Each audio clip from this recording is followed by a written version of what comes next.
Aqui é a empresa também. Aqui é tranquilo.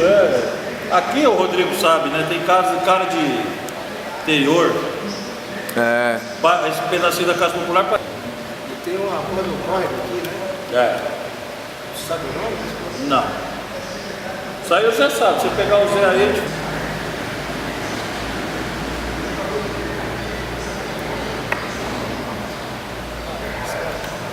Cerveja? Cerveja? Põe, porque vai desaparecer, né? Cerveja. Aí tá bom. Precisa aparecer. Ô Biber, meu amor, obrigado, viu, querido? Obrigadão. Agora eu só te vejo amanhã, né? Bom descanso, viu? Amanhã é meio-dia e meio, né? Amanhã não, 2h30. Não, caralho, meio-dia e meio, 2h30 lá. Biber, você não atrasa, caralho. Ele tem que conciliar com a turnê internacional dele. Ó, meio-dia e meio é saída. São 2 jogos amanhã. Obrigado, Biber. Ô, Biber, desliga essa porra, E esconde o controle. Arranca da tomada, sei lá, se vira. Lá tem o catavento lá. Achou aí? Vai liga essa porra e vai embora. Obrigado, Bill. Vai liga essa porra e vai embora. Aí? Pode ir, a hora que você quiser. Eu já estava indo, já tá acontecendo. Ah, já está acontecendo? Vai ser muito legal xingando o velho lá. Mas velho é covarde. Vai ser muito legal xingando o velho. Velho não vale nada, liga essa porra e vai embora. Por isso que eu sou a favor da Previdência. Então. Reforma da Previdência. Vai ser muito legal isso aí. Xinguei uma porrada de velho, que nem no Chile. Então a gente está com o Marcelo Mendes aqui, jornalista, cara, crônica esportiva, um homem da várzea, né? O homem da várzea. Isso.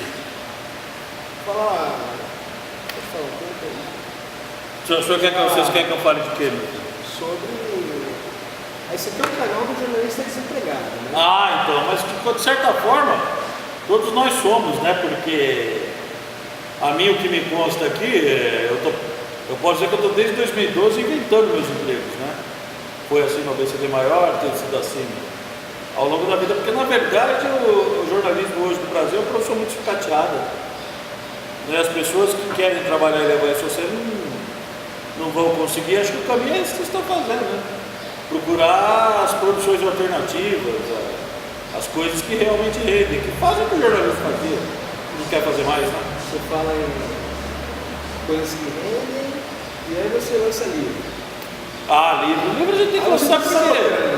Não, livro a gente tem que lançar porque, na verdade, eu sei fazer 2 coisas muito bem na vida. Eu sei 2 coisas que eu fiz muito bem, sei fazer muito bem na vida. Uma não deu para seguir, que é jogar bola, que isso eu fiz, é o que eu realmente sei fazer. Né? O resto eu me engano. Eu acho que jogar bola mais maneiro que escrever. Não, mas jogar bola é a única coisa que eu aprendi a fazer bem na vida. O resto tudo eu me engano. E a outra coisa que eu sei fazer é escrever. Então é assim, na verdade isso é a profissão de fé que a gente tem, né? A minha primeira profissão é ser escritor. Então é algo que você não pode, de maneira alguma, deixar sublevado, né? Você não pode deixar de fazer. Mesmo tendo esse cenário que a gente tem, eu nem culpo muito o povo, não. O povo no Brasil, a gente vive numa... Isso não sou eu quem disse foi o Caio Fernando Abreu em 94. Que num país que você tem necessidade de comprar feijão, que o povo precisa de comprar arroz, que o povo luta por isso, você não pode exigir que o cara compre um livro. Entendeu? Então eu acho que é mais assim, se tivesse que dar uma grande porrada, eu daria nesse mercado editorial do Brasil, que é um lixo, né? Esse mercado estabelecido, mas hoje infelizmente está mudando. Tem muita gente boa trabalhando, tem editora nova que insiste em dizer que é pequena. Eu não gosto desses termos. Editora pequena. As editoras são guerreiras e que democratizaram isso, né? Hoje todo mundo, grande parte de quem quer lançar o livro consegue. Você lançou em 2015 o Contos da Várzea. Isso, Contos da Várzea e Outros Blues. E que tal escrever sobre várzea? O pessoal, esse termo mesmo, futebol de várzea? Eu uso futebol de várzea. Foi uma coisa, era 2013, eu trabalhava com outro veículo, ia no ABCD maior, cobri a Copa das Confederações. E era em julho de 2013, a coisa, a pau estava comendo no Brasil, né? Então é assim, eu voltei dessa experiência, eu ainda tinha comigo aquele ranço de cobrir o futebol brasileiro, eu tinha acabado de cobrir Brasil e Espanha no Maracanã. E quando eu voltei para o jornal, me fizeram essa proposta para ir cobrir o futebol de várzea. Proposta do Walter Venturini e do Antônio Curazumi. O Walter era o diretor-geral do hospital e o Curazumi meu chefe. Eles fizeram essa proposta, que era uma proposta de fazer de cobrir, de fazer futebol de várzea, mas por outro aspecto, usando o texto, né? Da maneira que eu escrevo, e do ponto de vista estético, assim, falando de literatura, me pareceu muito, muito bom. Mas eu não queria de jeito nenhum. Tem que falar a verdade. Aquilo me pareceu um universo muito distante que eu não conhecia. Mas a partir das idas do jornal, era uma matéria e uma crônica, toda terça-feira. A partir dessas idas eu descobri um outro mundo, né? Um mundo paralelo, inclusive dentro do futebol, que é o futebol verdadeiro. O futebol verdadeiro do Brasil é esse. O futebol precário, o futebol muito humano, mas também muito miserável, né? Quem que agora está rolando, ou já começou o campeonato? A várzea não para. A várzea rola todo ano e dessa vez a Copas. Aqui eu acho que não há mais assim, essa terminologia do principal, do médico principal. Porque hoje a várzea não precisa, por exemplo, hoje tem as ligas aqui. A várzea hoje não precisa mais da liga, porque ela se organiza em copas. Então a autogestão era muito presente no futebol amador, de várzea. Isso eu acho muito bacana. Né? Mas voltando para a minha cobertura, foi isso. Eu fui trabalhar, a proposta financeira era boa, eu achei legal, falei, para mim trabalhar nessa comprar arroz e feijão. deu para comprar várias coisas, aí eu não posso ser hipócrita, eu não posso ser hipócrita aqui e dizer que não. Tempo que eu fiquei no ABCD para cobrir o futebol de várzea, eu ganhei bem. Mas a proposta que me interessou foi isso, você está numa meio visceralmente verdadeira, cobrindo as coisas do povo, que é o futebol do povo mesmo. Povo, né? Bairro. Do povo, do bairro. Eu não conhecia. Tem o. Como é que é? Ali tem o 15 do Capoava, tem o Rio do Morro. Não, ele é Sorocaba. Tem Sorocaba, tem Flamenguinho. Flamenguinho. Então é assim, quando eu comecei ali, isso que você falou é importante. Eu não conhecia a cidade de Mauá, por exemplo. Eu conhecia o centro, mas eu não voltava para Itaparque, Itapeva, pro Anchieta, pro Morro do Macuco. O futebol de várzea me deu essa coisa. E como eu estou falando, como eu trabalhei com esses dois caras que tinham muita referência. Esses tipos humanos, né, também. Assim, conheci humanos, assim. Mas aí entra a coisa do chefe. São pessoas que tinham referência do que estavam fazendo. Eu vi a possibilidade de fazer, o Darcy Ribeiro fez isso com o povo brasileiro. Então eu falei, eu vou tentar fazer o que o Darcy fez do povo brasileiro, fazer na várzea. E foi indo aos poucos. Por intermédio, teve duas pessoas que foram fundamentais para esse livro sair. Que é a Marina Bastos, que é minha chefe lá da ABCD Maior, e o Chico Sá. O Chico ele foi meu amigo que me abriu o olho para a possibilidade de ter um livro. Eu falei, pô, é mesmo, né, cara? Se eu juntar esse material, pode ser que dê samba, né? Ele é autor ele é autor do prefácio do livro, né? Então, assim, ele, de cara, né? A experiência foi espetacular, tanto que eu continuei. Contos da Várzea foi em 2015, em 2017 fechamos o jornal, eu fiquei como os amigos desempregados, né? Entrei em Tevila. Você montou o canal? Não montei nada, não. O Luiz Roberto, que é o presidente aqui, o negócio agora é esse. Ele me achou antes, né? E isso é bom dizer para vocês, é uma raridade. O que aconteceu comigo é quase uma loteria. Eu fiquei 4 meses desempregado e arrumei um emprego. A gente tem que falar isso porque o Brasil está assim. Você que está nos assistindo de fora, o Brasil hoje está assim, arrumar um emprego é uma loteria, quase 14, que é um prêmio. 14 milhões de desempregados. Fiquei. E tantos outros milhões com o cu na mão, com medo de perder seu emprego. Todo mundo está, de certa forma, mas aqui quando eu cheguei, então você vê, eu fiz esse pequeno intervalinho e em Tevila voltei a fazer futebol de várzea, mas de uma outra forma. Eu voltei a trabalhar de televisão, né? Fazendo futebol ao vivo, que eu fazia, mas não da forma como eu faço hoje. Então o futebol de várzea está intrinsecamente ligado na minha vida. Né? Como é que é a lembra que 3 vezes nos jogos que um saiu na briga, que eu achei aquela briga linda. Tem muita briga? Não mais, porque o mundo mudou. Por que eles quebraram essa? Não, porque é assim, é complicado essas coisas. Porque antigamente tudo se resolvia de uma maneira verdadeira. Se o cara quer brigar, ele vai lá e briga. Acontece que hoje em dia é muito difícil você brigar com alguém. Eu achei muito passional. É um rolê muito de pertencer àquele. Por exemplo, eu não vou lembrar o nome. Jogaram até no Brasileirão, eu assistia. Estrela alguma coisa, no outro time que eu não vou lembrar o nome. Cara, eles não brigaram, mas a todo momento dava um tensionamento das torcidas. Ah, mas isso é normal. Como a galera torce. Isso é normal. Eu acho assim, a parte. Sabe o que parece? Isso é muito louco.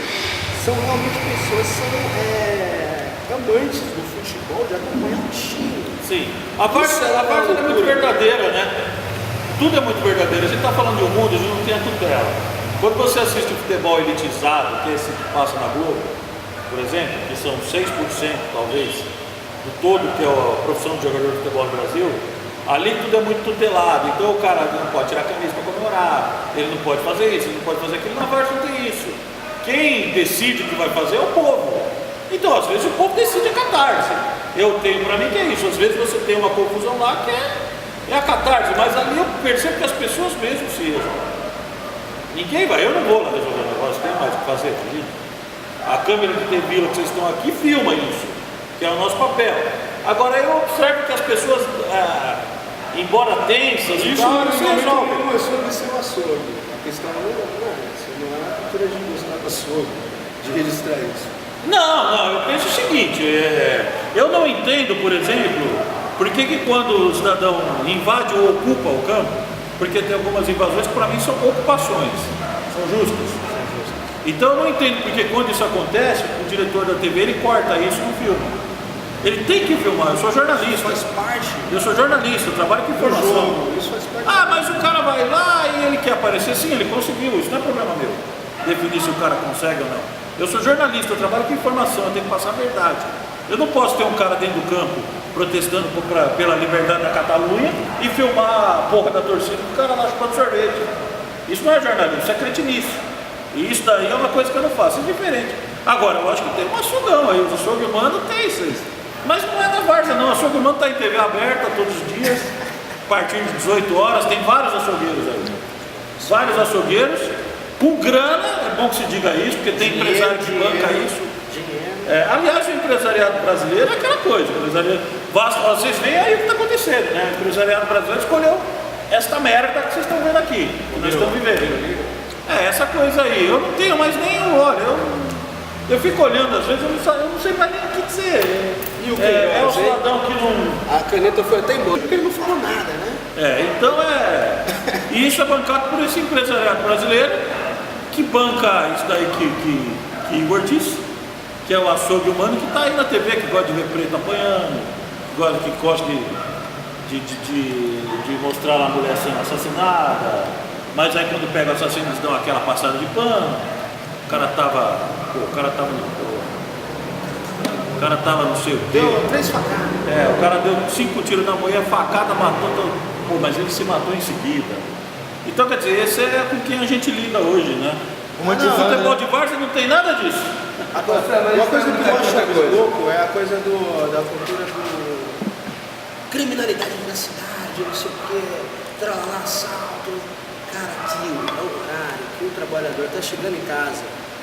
Ou ele está no trânsito ainda, ele está ouvindo aquilo. Sim, bem pilhado, bem loucão. Você não descansa, você não apaga, né? Pode falar, Rodrigo, ele está querendo fazer a pergunta. Então, eu queria saber o que te motivou a escrever seu segundo livro, O Baile dos Corações em Fúria. Então, entra naquilo que eu falei no começo da conversa, né? Aquela ideia de você criar empregos. Eu estava no jornal ABCD Maior, era 2016. 2016 eu voltei para a editoria de cultura. Eu trabalhava com esporte e a partir daí a Marina Bastos me pegou para fazer cultura também. Então eu trabalhava em 2 editorias. Sim. E ali o que acontecia, eu percebia que dentro do caderno de cultura, o caderno de cultura, para vocês entenderem, é aquele que sempre fica sublevado no jornal, ninguém leva a sério. Quando tem que esses caras querem fazer resenha de festa, de vernissage. Quero dizer isso aí porque disposição. se os meus chefes que fizeram isso estiverem assistindo, eu quero que vocês se fodam. Porque quando os caras Mas é isso que eu quero dizer. Quando entra um anúncio, vamos derrubar uma página, derruba cultura. Aí você faz isso, depois, eu vou dizer diretamente para você que fez isso, você sabe. Aí passa 6 meses, você quer que eu vá para a rua protestar com você? Quando precisa derrubar alguma coisa, você derruba a parte de cultura para botar um anúncio de lingerie. E aí 6 meses depois você quer que eu vá na rua. Você quer que eu vá na rua protestar, você vai pro inferno. Mas a lingeriezinha é uma cultura, né? Lingerie, cueca, tanto faz, podia ser doce, rapadura. Não é isso que está em questão. Eu estou dizendo o seguinte, quando você derruba. Vamos voltar lá, tem uma página aqui, ó. O que precisa fazer? Colocar um anúncio de roupas de baixo. Que seja, de cima, de baixo, do lado. O que faz? O que nós fazemos? Derruba a cultura. Aí eu encontrei o cara que fez isso, era meu chefe. Ele estava reclamando que não tem mais Ministério da Cultura. Vá pra porra. Vá pra porra, eu não tenho paciência. Não, mano. Eu tenho 47 anos, não tenho mais paciência com alguma coisa. Tipo o cara que é dono de uma madeireira e daqui a pouco eu tô reclamando assim, porra, tá um calor do caralho. É o cara, deixa eu falar de novo. Vou falar de novo. É dono da madeireira, ele tá Vou falar de novo. Porra. É o cara que mete um facão na empresa para mandar 9 funcionários embora e que no outro dia quer que você vá cobrir piquete na porta da firma para lutar pelo emprego. Esse é o tipo de gente que nós estamos aqui. E aí você vai reclamar que a direita ganha, que a direita faz não sei o quê? Vá pro inferno você, rapaz. É o tipo de gente que não me engana mais, mas isso aconteceu. Mas isso não é sobre isso. Mas isso aconteceu, tá lá no jornal, o jornal tá aqui, mandamos 9 embora. Tá, 6 9 embora. Chega no outro dia, ó, vocês têm que ir pra porta da firma tal. Rapaziada, tava lutando por emprego. Eu falei, manda eu ir embora também. Você tá louco, eu tenho vergonha na cara, você acha que eu vou fazer isso? Então é esse tipo de gente que a gente lida. Por isso trabalho, que... mas, agora eu te falar. Sobre ser trabalhador e se respeitar. Só pra frente, já tá com algum livro no plano? Uma pergunta que ele fez, eu acabei não respondendo. O livro, enfim, trabalhava nessa parte de cultura. Percebia que a parte de cultura, por essas coisas todas, estava muito parada. Propus para a Marina o seguinte: mas Marina, vamos fazer o seguinte, se eu cobrir show na noite, eu cubro o show, faço a resenha e eu vou fazer inspirado nos caras que eu tanto li na vida, né? Lester Bangs, Truman Capote, porque me inspirou nesse trabalho. Truman Capote? São os caras que me inspiraram para fazer o livro. Eu falei, vou fazer essa cobertura de shows. E aí eu já tinha experiência do Contos da Várzea. Falei, eu vou guardar isso aqui e vai dar. Óbvio, né, Rodrigo, que eu queria que ele fosse mais parrudo do que ele foi, porque é um trabalho que foi interrompido porque o jornal fechou. Ainda assim, eu continuei, quero dar um abraço para o meu amigo, o Jairão, o Rudá Graco, porque esse trabalho continuou em Estranhos Atratores, ainda teve mais umas pautas ali. Da compilação disso eu lancei. O que me fez querer lançar esse livro foi o seguinte, entender que a cidade aqui, o ABC, ele tem uma identidade cultural que hoje ela vive nos porões, ela está nos porões. Está ali para 30, 40 pessoas no máximo. Sim, sim. Mas isso daí forma a identidade cultural da cidade. Isso forma. E eu quis registrar isso. São as minhas crônicas do subsolo, né? O subsolo é onde está a gente, onde está a nossa identidade. E daí nasce o Baile dos Corações em Fúria. O Baile dos Corações em Fúria, eu acho que ele é uma resistência, assim, porque ele é o que ficou de lembrança dos 2 livros, aliás. São 2 lembranças que nasceram dentro do jornal ABC de Maior. Festas, shows. Tem festa também, mas é engraçado, viu? Quando eu fui para cobrir isso daí, cara, eu percebi que tem uma cara, é muito melancólica a cara da cidade. Porque, como eu estou falando para você, são lugares poucos, lugares. Shows para 20 pessoas se muito. Shows, por exemplo, de muita gente, Gialos, Giant Jellyfish, Noma de Orquestra, que eu cobri esse ali. outro, Giant Jellyfish. esses caras são bons. São os meninos muito bons, o Teca, o Rafa. Sim, eu vi no Edinho, no Tarja Verde. Lá, no meu vizinho, do lado de casa. Mandar um abraço para ele. Você é dele? Sou do Parque do Laboratório. Não. Então, Então, esses caras são bons, né? Eu sou bem psicodélico. É um hardão setentão muito bacana. Mas aí ninguém ia saber. Eu falei, eu quero deixar um aviso, cara. Eu quero deixar um registro de que essa cena houve aqui. Vai continuar acontecendo. Só que ela vai se reinventando da maneira como é possível, né? E o Baile dos Corações de Fúria que o Rodrigo perguntou é isso. Eu acho que é a maneira possível dessa cena seguir existindo. Marcelo, tem uma imagem do escritor que é o seguinte. Também eu sou um devoto do texto.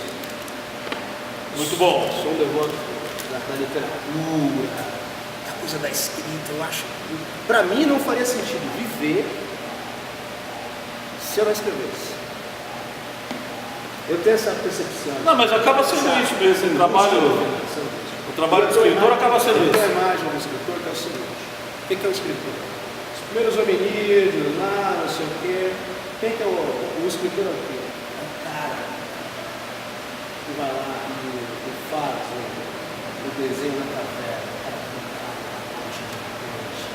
necessidade de dizer, ó, caça, está acontecendo uma caça, está acontecendo fogo, a lua legal. Aqueles homens são os primeiros escritores, né? A necessidade de deixar, você falou quase agora, né? A necessidade de deixar um registro. É mais ou menos o que o cara fez lá na caverna. Você tem razão. Não há diferença nisso, porque, como o Rodrigo bem sabe, são poucas as ações que tem. De um tempo para cá, para você ter uma ideia, o Brasil é muito complicado. É de coisa de 30, 40 anos para cá que foram começar a entender a necessidade de você salvar os cocos, o samba de roda do Recôncavo. Não faz 20 anos que ele foi declarado patrimônio material do Brasil. Então é coisa que, quando Dona Clementina surgiu, ela tinha quase 80 anos. Então, para você guardar aquilo, aquela cultura está com ela. Você tem o registro. Você quer um... Só que eu vou ficar à vontade, depois eu vou ler. Tá bonito, né? Delícia. Tá bom. Vai pegar um torresmo? Isso aqui é muito bom pro fígado, viu? Gosto. Meu médico que recomendou. Então você veja. Não, não sério. Então você veja que a sociedade brasileira tem muito problema com isso. O registro. São coisas que acontecem, se você não tomar cuidado, some. Some. O jongo estava sumindo. O coco estava sumindo. Imagina, nós vimos uma coisa que desapareceram aí nas últimas 3 décadas, acho que 16, coisa assim. Línguas que são faladas só tipo, tribos na Polinésia, região do alto não sei o que a gente nem sabe onde fica. Nos últimos 30 anos apareceram no século XVI, um número assim, quase 20. É o que acaba acontecendo. Imagina o jogo acabar. Imagina. É estranho, não sei se acaba, eu não tenho propriedade para dizer. Eu sou um cara que ouve jongo, cresceu ouvindo que a minha mãe cantava, enfim, minha mãe era cantora de coco, igual lá, gostava disso. Mas assim, eu fico preocupado, porque a memória era muito mal cuidada. E o Brasil é campeão em cuidar mal disso, né? E aí acontece essa discrepância que a gente vive dizendo. Quando você vai trabalhar com música, você vê o quanto que isso é nocivo. Vou dar um exemplo, por exemplo. Exemplos. Quando eu fui trabalhar naquela revista que não me pagou, eu não vou dizer o nome, não. Quer dizer o nome e ajuda você. Não, fala o nome aí, porque a gente então pode não descolar o job aí. Mas enfim, eles me mandaram cobrir. Fala do Calypso. Do Calypso? Pelo amor de Deus, está no nome da banda, Calypso. Quando eu fiz a matéria, o cara ele chegou para mim e ele falou de primeira assim, mas é uma banda de forró. Fala, porra, tá no nome, cara, Calypso. Acontece que dentro dessa Calypso, acontece que dentro dessa crítica dita especializada de São Paulo, isso acontece muito no Sudeste. O sudestino é um tipo que não conhece porra nenhuma, que não pesquisa nada, mas que se arvora a falar sobre tudo. Então ele não sabe, por exemplo, é Calypso, mas ele não sabe que no Pará, da onde vem a coisa, o adolescente paraense, ele está perto da Venezuela, do Suriname, da Guiana Francesa. Aquilo dali é guitarrada. Ele liga ao rádio. Procurando a guitarrada. Não, isso não, o Chimbi, inclusive, é um ícone da guitarrada. Ele liga ao rádio, então ele escuta o merengue, a salsa, ele escuta os ritmos. Não, ele ouve os ritmos que tem ali no latino. Quando você vai parar, você mistura tudo isso com a guitarrada que você falou, mas com carimbó, sirimbó, samba de cacete, marajoada. Joga um pouquinho de Tecnobrega. O Tecnobrega é o resultado final disso tudo. Estou falando das músicas originais. Carimbó, sirimbó, samba de cacete, marajoada. É uma coisa muito rica, mas o paulistano não conhece nada disso. Então o que ele faz? Cai aqui em São Paulo, é forró. Forró, né? É forró. É a mesma coisa do funk. O funk tem maculelê, samba de roda, partido alto, que eu já ouvi. E o cara com aquela maldita ideia do funk original, americano, James Brown. Eu quero que o James Brown vá pra casa do caralho. Não pode, o James Brown é legal também. Errado quem atribui isso como funk. O James Brown é legal. Pode falar isso que você falou. Não, quem tá falando é eu posso falar o que eu quiser. Você não pode falar Então, isso. Tem uma polícia que diz. Polícia ideológica, isso que você não pode dizer isso. Não, a polícia ideológica então também que se dane, porque eu falo o que eu quero.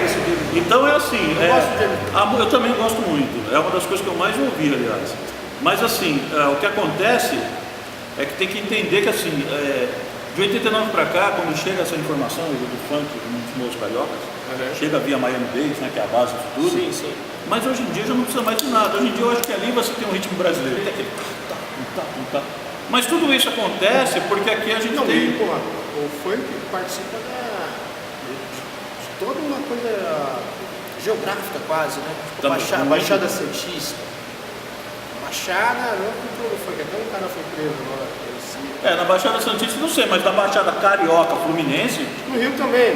Muito. No final. É porque assim, são pessoas que vivem. Eu conheço gente, cara, que trabalha com funk, que mora na Baixada, nós estamos falando da Zona Norte do Rio. O cara nunca foi para Copacabana, com 30 anos de idade. Essa é a realidade que a gente está falando. Não interessa pessoas que ficam isoladas do meio social dela. Não, o meio social dela tá ali, tá onde ela tá. No final. É meio que parecido com a ABC, às vezes eu acho que eu não preciso ir para São Paulo. Mas eu gosto da cidade. São Paulo? E de Paulista, você gosta? Eu gosto de gente, cara. Eu não tenho nada assim. Paulistano médio. Eu gosto de pessoas, cara, porque eu acho que aí não tem a ver com a cidade, com o local.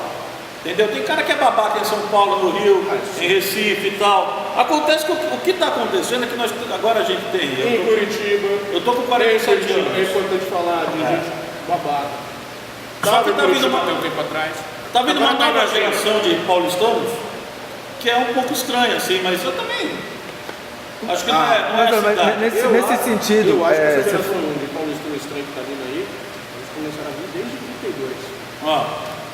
Você estava falando sobre a motivação de você escrever, mas eu queria que você falasse um pouco sobre o repertório que você tem. Sim. Que vem desde a sua família, que tem uma pluralidade cultural. Minha família, claro. Porque assim, é uma miscelânea, né, cara? O que o Rodrigo está falando, por exemplo. Minha mãe é nordestina, pernambucana, Exu. Então minha mãe era uma cantora, minha mãe gostava de cantar coco, embolada. Minha mãe gostava da fina flor do brega aí, dos anos 60 e 70. E casou com meu pai, que era branco, europeu, muito erudito, muito culto, gostava de jazz, de música clássica, de tudo isso. E eu cresci nesse meio, ouvindo as duas partes, e tendo a liberdade de fazer isso daí. De flutuar por isso. Por exemplo, eu com 13 anos, eu não fui nem para um lado nem para o outro. Eu cresci ouvindo thrash metal, que é uma coisa que... O que você gosta de thrash metal? Eu ainda lembro de coisas, as boas coisas eu ainda gosto. Eu gosto do Destruction, eu gosto do Slayer, eu gosto do primeiro disco do Anthrax, eu gosto do primeiro disco do Onslaught. Brujeria é thrash? Brujeria é mais ou menos, mas poderia ser. Gosta de brujeria, hein? Então, você não gosta de brujeria, não? Gosto. Então o que acontece? Se você pensar 13 anos, eu tinha 13 anos em 83. Então você tem 48 anos. Então você vai entrar ali em 83, cara, um moleque no ABC, convivendo com greve, desemprego, tudo aquilo que cercava a época. O thrash metal era algo que falava comigo assim diretamente. Mas o punk já estava começando a acontecer. Não, o punk já acontecia. O punk já acontecia e era algo consolidado. Você andava com a galera punk aqui? Eu briguei muito com a galera punk, andei muito com a galera punk, mas são meus amigos. Essas duas declarações são ótimas. Sim. Eu briguei muito. Briguei muito porque, primeiro momento, Igor, nós não tínhamos informação do que acontecia. Alguém vendeu pra gente que a gente tinha que ser inimigo. Aí apareceram os inimigos de verdade. Aí a gente ficou amigo e... Quem era os inimigos de verdade? Não, lógico que pode, todo mundo sabe, a gente tá no ABC. Tem uma raça escrota de careca e skin aí, que já tentou acontecer. O Engraçado. programa É que acabou de quando- descolar, treta, os caras que você. Não, E eu com quero todo que eles se prazer. fodam. Eu quero que eles se Com fodam. todo prazer. Palavras do editor. Essa é uma treta que muito me orgulha. Essa é uma treta que muito me orgulha desde 84. Não, a gente bebe, mas a nossa profissão mesmo é ser antifascista, tudo bem. Sim, eu vou Não, falar mas pra isso você. daí, é bom deixar isso claro. É quase uma religião. Não, Essa- o que eu sou? Jornalista. Estou desempregado? Estou. Mas o que eu faço nas horas vagas? No caso, quando eu estou desempregado. Vale tá com fascismo. Não, isso é uma coisa. Isso é uma coisa que eu quero deixar bem claro aqui. Eu faço questão absoluta de manter essa treta com esses caras. Eu hoje já não faço mais as coisas que eu fiz. Mas, enfim, é algo que na minha essência, assim, que eu lembro dessa época, que me fortaleceu, me fez ser a pessoa que eu sou, né? Você ter lado, o thrash metal me ajudou com isso. A efervescência cultural, a miscelânea de informações que eu tinha em casa, me ajudou a entender que meu lado não era o lado daquele povo estranho, que já era estranho naquela época. Era estranhíssimo, porque eu estou falando de filho nordestino, que se dizia purista e nazista. Eu estou falando de negrão aí, os negrãozão aí, negrãozão nazista. E eu não consegui entender, e não entendo até hoje, mas hoje a diferença é que hoje eu não estou mais nem aí, eu quero que se dane. São pessoas que eu desisti há muito tempo, que algumas já não estão mais isso é aqui. incrível, Marcelo. Sim. Essa coisa de pureza racial. Em Santo André, né? Em Santo André em 84, você imagina... Isso não faz nenhum sentido. Você imagina pra gente, cara, morando na periferia, a gente mora na periferia da periferia. Exato. Entendeu? Então é isso. O cara que não é negro ali, ele no mínimo, se ele for bom, a gente não vai se comportar como negro, que é a grande maioria daquilo. Aí o cara vem falar de superioridade racial como se ele fosse o outro lado, o lado opressor. Isso é muito simples. Mas voltando para o que o Rodrigo... Não é isso? Não, sério? Voltando para o que o Rodrigo falou, eu acho que tem isso, essa grande efervescência cultural também, intelectual. Meu pai foi um grande leitor, um grande pensador, né? Um boêmio. Como chama teu pai? Mal. Ele era boêmio. Meu pai foi um baita de um boêmio, um homem muito bonito, muito bom gosto, né? Um cara que me ensinou. Não, meu pai ele gostava dos violão, não era violão. Mas enfim, é um cara que me ensinou as boas coisas da vida e que me faz muita falta. Foi embora muito cedo, Quantos anos? 50. 50 anos de idade? E é praticamente minha idade. Você vê que coisa. Mas assim, é um cara que faz muita falta. E isso daí, o que o Rodrigo perguntou, é importante, porque toda essa gama de influências, referências e informações ajudam para muito mais do que isso. Ajuda você a formar um cidadão. Você é um homem que é uma esquina. É. E você é o quê? Seu pai é paulista? Não, meu pai não. Seu pai é o quê? Meu pai era um brancão aí do mato, do interiorzão aí. Paulistano, por exemplo. Não, onde ele nasceu? Onde seu pai nasceu? Nasceu no interior de São Paulo. Paulista, quase não, um homem do campo, É. interior de São Paulo. Sua mãe, uma nordestina. E assim, um homem muito culto e uma mulher muito povo. E nasci eu e minha irmã e é muito bom, viu? Essa é uma referência que eu tenho muito orgulho, assim. Fantástico.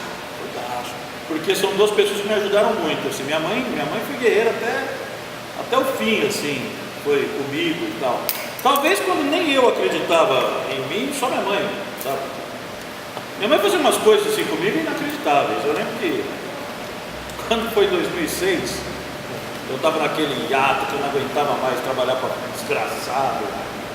Minha mãe me chamou um dia e falou o seguinte: faz assim, ó, fica aí, olha, dona Cláudia, falou assim pra mim, ó, de comer, de beber e a roupa lavada não vai te faltar. Você vai estudando aí em casa, entendeu? Eu falei, de vez em quando eu dou uns trocadinhos pro cigarro. E eu passei em 2006 sem fazer nada. Eu estudava e foi o ano que eu me aprimorei em crônica, né? Foi o ano que eu mais estudei, que eu mais... Tinha quantos anos? 36 anos. 36 anos. 2006, eu estava há um ano de entrar Em 2007... começar com essa história. Em 2007, cara. Em 2007, que eu voltei a trabalhar, eu trabalhei um tempo lá com meu amigo Enzo no mercado dele. E Você fazia lá? eu era repositor de mercadoria. Mas é isso mesmo. É assim que tem que viver. Trabalhei 10 meses ali registrado, ele pagou tudo direitinho. Aí, você tá vendo aí, viu? Você que não quer pagar direito, ó, o Enzo pagou. E aí, quando eu saí de lá, eu fui trabalhar no Cidadão do Mundo, aí minha vida mudou. Trabalhando no Cidadão do Fui Mundo. ser diretor de comunicação do Cidadão do Mundo, com São meu amigo Caetano? Robson, isso, levado pelo meu amigo Robson Timóteo. Eu fiz shows lá, sabia? Com que banda que você fez? Cara, eu não lembro, eu tava muito bêbado. Ah, então isso é um problema muito complicado. Mas eu me Tava recordo que eu muito bêbado, eu fiquei. lembro que uma vez, putz, tem um bar. Vou desenhar pra você aqui. Todo mundo tá aqui. Uma rua lá. Aí tem um negócio aqui do Já era pro Paulo. Paulo, não sei o quê. Segue a rua aqui. Você entrou aqui. E tem uma padaria. Várias vezes, essa padaria dá acesso para uma outra rua, não sei o quê, que é a estação. Não sei como, mas todo mundo deve até ser mais perto da estação, talvez, né? E aí, pô, tava vindo do trabalho, veio pra cá. Aí vou no segundo mundo, já tava muito bêbado, eu já chego bêbado aqui. Aí eu venho pra cá, todo mundo, eu fui algumas vezes lá, eu fui umas. Não vou lembrar. Se eu fosse sóbrio, se tivesse sóbrio, eu lembrasse. Sim, enfim. Voltando às referências.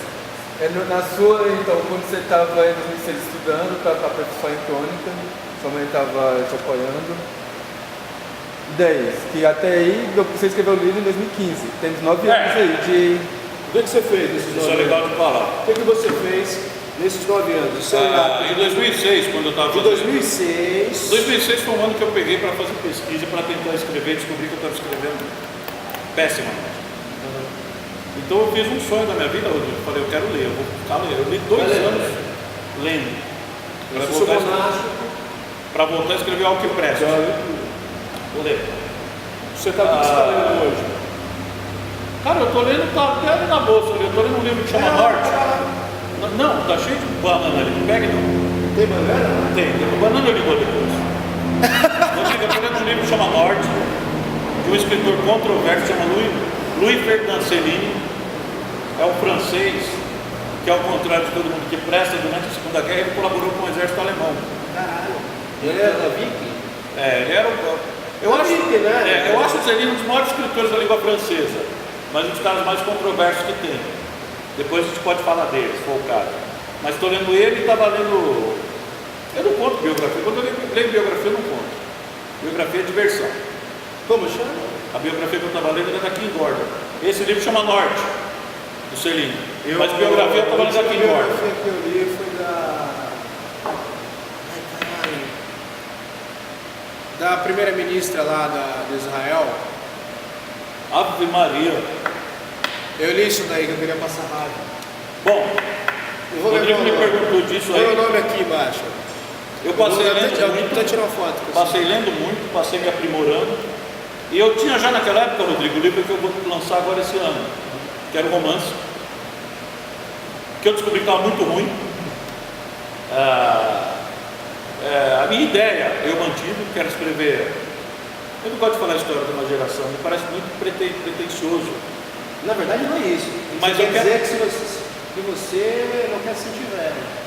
Não, se tiver, eu me sinto, não tenho problema em dizer Você está nada. escrevendo para uma geração? Você já está velho. Não, eu Você tenho. está tipo o Heródoto em cima do Parnaso. Ixi, isso aí é muito longe pra mim, cara. Não sei, Heródoto, não. Ah! Não, eu tô falando Uma assim. geração. Eu tenho, o que eu tô querendo dizer é que eu queria escrever um recorte de uma certa rapaziada que viveu na BC, só que assim, nesse período de 2006 eu descobri que eu não estava pronto para fazer isso. Então eu voltei para estudar, como o Rodrigo falou. Voltei para estudar, para ver filme, que é, acho que o grande amor da minha vida, a grande paixão. Cinema. Eu não sou um cara que vem de jornalismo, eu venho do cinema. Então eu voltei a ver muito filme, ler muita Você coisa. acha que o cinema é uma espécie de literatura? Uma espécie Não. de escrita, uma impressão? Não. Você não acha que a coisa a concepção mesmo de contar algo ali... Sim, entendo, mas não acho não. Eu acho que cinema é É algo outra coisa. totalmente É diferente. outra coisa. Totalmente. Eu acho que nesse caso a literatura sempre é soberana. Sério? Cinema é outra coisa. Agora, ele nem tem nada, não tem, mas ele tem compromisso com isso. Mas eu acho que se colocar do lado não dá, a literatura é algo. Não, mas você falou que você é um cara do cinema. Muito, muito. Do cinema. Eu devo ao cinema, eu acho que tudo que eu sou, talvez eu seja escritor por conta do cinema.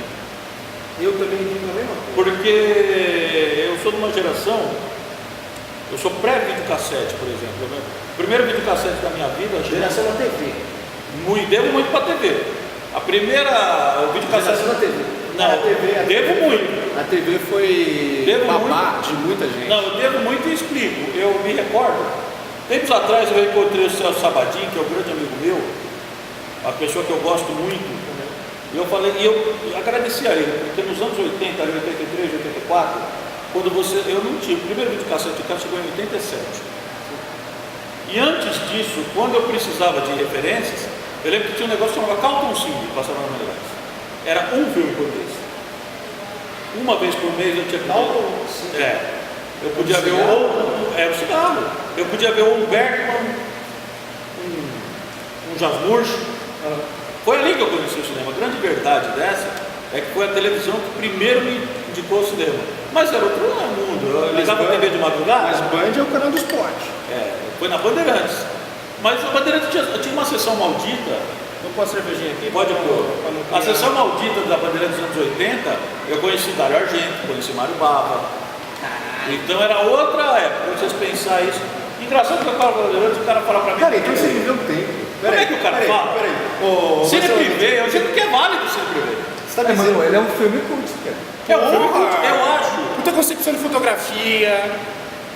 E é um roteiro que prende a audiência. Ei, não tem nada. Não me tem diga pornografia. Lá não tem pornografia. Você vai ver hoje um filme juvenil, você vai ver muito mais Muito vai mais. ver um clipe. E de uma maneira até errada. A MC Melody, você vê que teve coisa lá, o cara fez o check, teve coisa que teve que. A minha tem 11 anos, teve coisa que teve que. Mas então quer dizer, eu usei muito tempo. Primeira coisa, para eu entender minha cabeça como estava, porque na virada desses anos 2000 estava tudo. O que você acha do cinema nacional? Hoje em dia, eu acho que o cinema nacional é algo assim proeminente.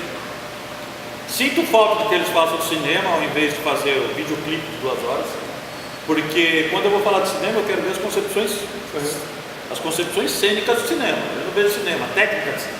Eu vejo um grande videoclipe de 2 horas, quando é da Globo Filme é um Zorra Total que dura 2 horas. Então assim, às vezes sinto falta disso, ver cinema. Mas eu acho que a produção, eu acho que o fazer cultural aumentou muito mais, assim. Acho que é uma fase boa, que pode, mas tudo pode. Mas assim, fora do grande centro, Rio, São Paulo, eu discordo do que você está falando. Por exemplo, você tem o Nordeste, cara. Eu vi um filme que é eu só quero falar de Nordeste. Então, mas deixa eu terminar o raciocínio, deixa eu terminar de falar o que eu tô falando. Deixa eu falar. Eu assisti, por exemplo, um filme que é produção carioca, mas foi rodado com a galera do Norte, que é Eu Ouviria as Piores Coisas do Vinho. Esse filme é maravilhoso. Maravilhoso. Com a Camila Pitanga e o Caio Blatt. De quando é esse filme? Esse filme é de 2014. Por aí, mas é um filme lindo. Aí você tem, por exemplo, você tem o Rodrigo tem razão. Você pega lá, mano, cheiro do ralo. Não, o Rodrigo ele tem razão, eu dei uma generalizada mesmo. Agora você pega Rio, São Paulo, é isso. Porque se você pega, eu falar com o Cláudio Assis, eu falaria 3 horas seguidas com o Cláudio Assis sobre Amarelo Mano. Eu tenho que ver se ele ia aguentar falar 3 horas por. Não, aí a gente ficava aqui bebendo. Beijo pra você, tô com saudade. Ficaria aqui bebendo. Porque aquele filme é uma metáfora gigantesca. Sobre pelos pubianos, ele falou isso na entrevista já. Não. Se você acha que as relações humanas são baseadas em grandíssimas, não só as relações humanas, mas o tempo é uma grande vulva. Assim, ó. Eita ferro, hein? Aí talvez tenha razão. Pode ser sobre pelos pubianos. Mas tudo bem, mas vamos voltando nas. Então, eu acho assim. Durante esse tempo que eu fiz foi um idílio cultural que eu fiz dentro da minha cabeça mesmo. Eu precisei de muito tempo nesse período. Eu precisei de ficar muito tempo comigo mesmo para entender o que eu queria fazer.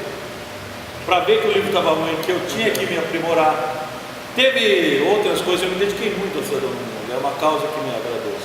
Só que eu vi que estava me faltando aula. Porque, como eu disse para você, você não, Não, pode sempre, fugir. sempre, não sei, uma coisa. Você não pode fugir da sua essência. Sempre bandas independentes. Sim, Sempre. mas é outro trabalho. Ali estava me faltando a minha essência. A minha essência, como eu acabei de dizer, eu sou escritor. Então você não pode se afastar muito disso. Quando eu percebi, escrever, né, quando eu percebi que eu deveria, aí quando eu voltei a escrever, eu voltei no jornal. Eu falei, não, de novo, vamos recomeçar novamente. O que é para eu fazer aqui? É crônica? Então agora dá para fazer crônica. Então foi ciclos.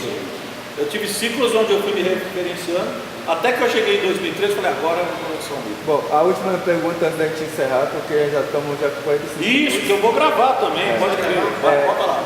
Deixa eu fazer a última pergunta. Deixa ele fazer primeiro. A pergunta que eu tenho é, como foi para você ter essa percepção de que o que você escreveu era ruim? Você se enfrentar... Boa pergunta. Rapaz, isso daí é um baita de um exercício assim, de desprendimento de ego, que é você olhar, porque, Rodrigo, é muito duro quando você fica, como disse o Igor, é uma coisa que é necessária, é escrever, o escritor é escrever. Quando você termina de escrever, que às vezes você sua sangue para escrever ali, você termina e fala, ficou uma merda. Isso daí eu acho que é a maturidade que te dá. Exato. É você crescer e ver assim, porra. Sobre isso. Porque amigo não adianta, eu dou pro amigo, olha que lindo, maravilhoso. Aliás, eu sinto uma falta do amigo crítico assim e tal. Não tenho. Deixa eu te falar. Então quando eu faço isso, eu sinto falta. Só uma explicação comparente, que é uma experiência que eu tive. Tá chegando o nosso presidente Luiz Roberto aí. Você é o presidente, você é o nosso chefe. Pode falar, Rodrigo. Uma experiência que eu tive, inclusive, eu ganhei um livro de uma pessoa, que é um escritor, um jornalista aqui do ABC. Ele me deu o livro dele e aí eu li, aí ele pediu opinião. Foi o pior livro que eu li na minha vida. E não pode falar não, Rodrigo. Não, porque eu vi que ele não estava aberto Não, mas você vê que a pessoa ele não está perguntando querendo receber uma crítica. Ele perguntou, tipo, só pela confirmação da obra. Eu falei, cara, muito bom. Ó, esse é o nosso presidente Luiz Roberto. É isso, Tá aí o presidente. Beleza? Presidente. Pode entrar aqui. Não, entra por aí mesmo, presidente. Tá filmando? Tá filmando. Aí, pronto. Esse é o Pega essa coisa presidente aqui, Luiz ó. Roberto. Você já não veio aqui falar comigo? Já vi com você falar. Ia fazer algum bagulho na praça? É isso mesmo. Aí, então já é de casa. É isso. Ô, Rodrigo, e aí você não pode falar pro cara que o livro é ruim? Não podia, né, O cara não quer. Porque, sabe aquela... Ele tá dando o livro pra tu que é pra falar tudo. Não, mas sabe aquelas pessoas que ela te pergunta, ela já tem opinião do que ela vai fazer. Não é Sim. Aí ela fala assim, como assim, o que você acha? Se você concorda com ela, ela vai fazer assim, pô, mas você me apoiou. Se você discorda dela, aí você tá errado. Aí não dá, né? Aí não dá, né? O cara não quer o ator, ele quer a opinião dele. Ele não quer a sua opinião, ele quer a Tem que dele. confirmação. Passa agora. Vamos encerrar. Eu acho o seguinte, Rodrigo, tem que ter um grande desprendimento de ego para você admitir que você fez uma porcaria. Mas isso é a maturidade, é o tempo que te dá. Sim. Eu já achei que eu era Dostoiévski. Já achou que você era Pô, Dostoiévski? eu tinha certeza absoluta com 20 anos de idade. Que eu era Dostoiévski, que eu era Fellini, isso, mas a vida te ensina que você tem que fazer outras Cada coisas. dia mais eu tenho certeza que eu sou o Igor. Ah, então isso é maravilhoso. Não é bom? Você vai fazer impressão também? Isso é o cerne da Tá maturidade. caminhando pra A cima. maturidade vem com isso, você entender que você é você. Você. Faça lá. Perguntar pra você o seguinte. Olha lá. O cara olhando o celular. Porque já tá quicando aqui. Ah, já tá. Então beleza. Olha, é um absurdo você não conseguir ficar 1 hora sem isso. Sei, não, isso é complicado. Porque as pessoas não têm paciência de ficar 1 hora sem isso. Tem que encher de mensagem dessa porcaria. E a pergunta que eu vou fazer pra você é justamente sobre isso. Você faz aí a cobertura do futebol. Também. Como é que é isso? Isso não passa na TV, isso não é tocado. Isso vem, essa galera, isso não, pelo amor de Deus, toda essa coisa é acompanhada por onde? Então, aí que tá. Pela telepatia? Não. Eu acho que a Então, telepatia não, eu acho que a televisão aberta e institucionalizada. A televisão aberta. Como é que é o. Televisão aberta e institucionalizada vai ser a telepatia do futuro. Ninguém mais vai ver essa porcaria. Então eu acho assim, hoje a TV de esportes ela funciona via Facebook, via YouTube. É uma TV que em 1 ano ela tem uma média aí, um jogo nosso tem uma média de 40 mil visualizações. Em 1 ano. 40 mil? Em 1 ano. Então quer dizer, para que diabo eu vou querer meu produto de futebol de várzea é uma porcaria de uma emissora aberta.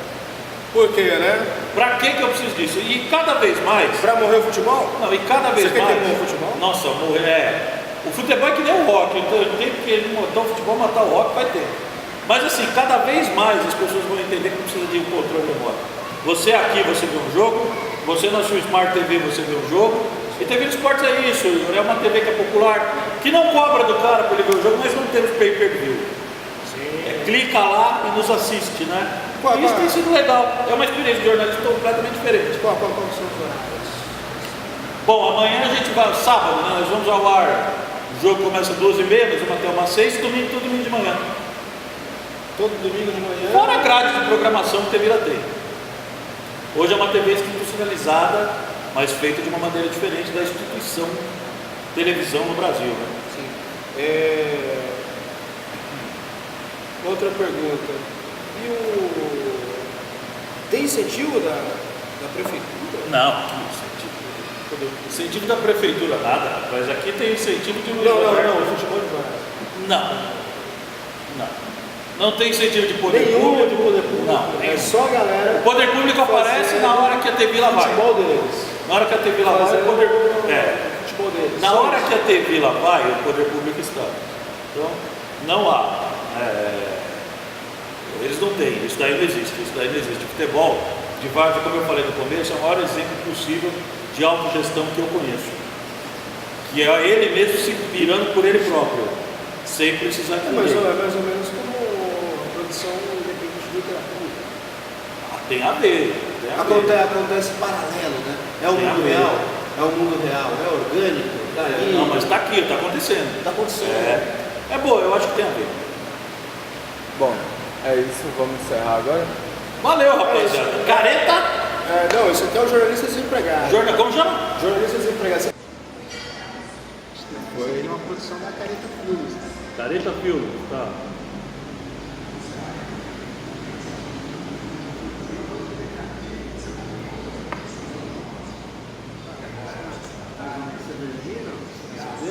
Põe, porque vai precisar aparecer, né?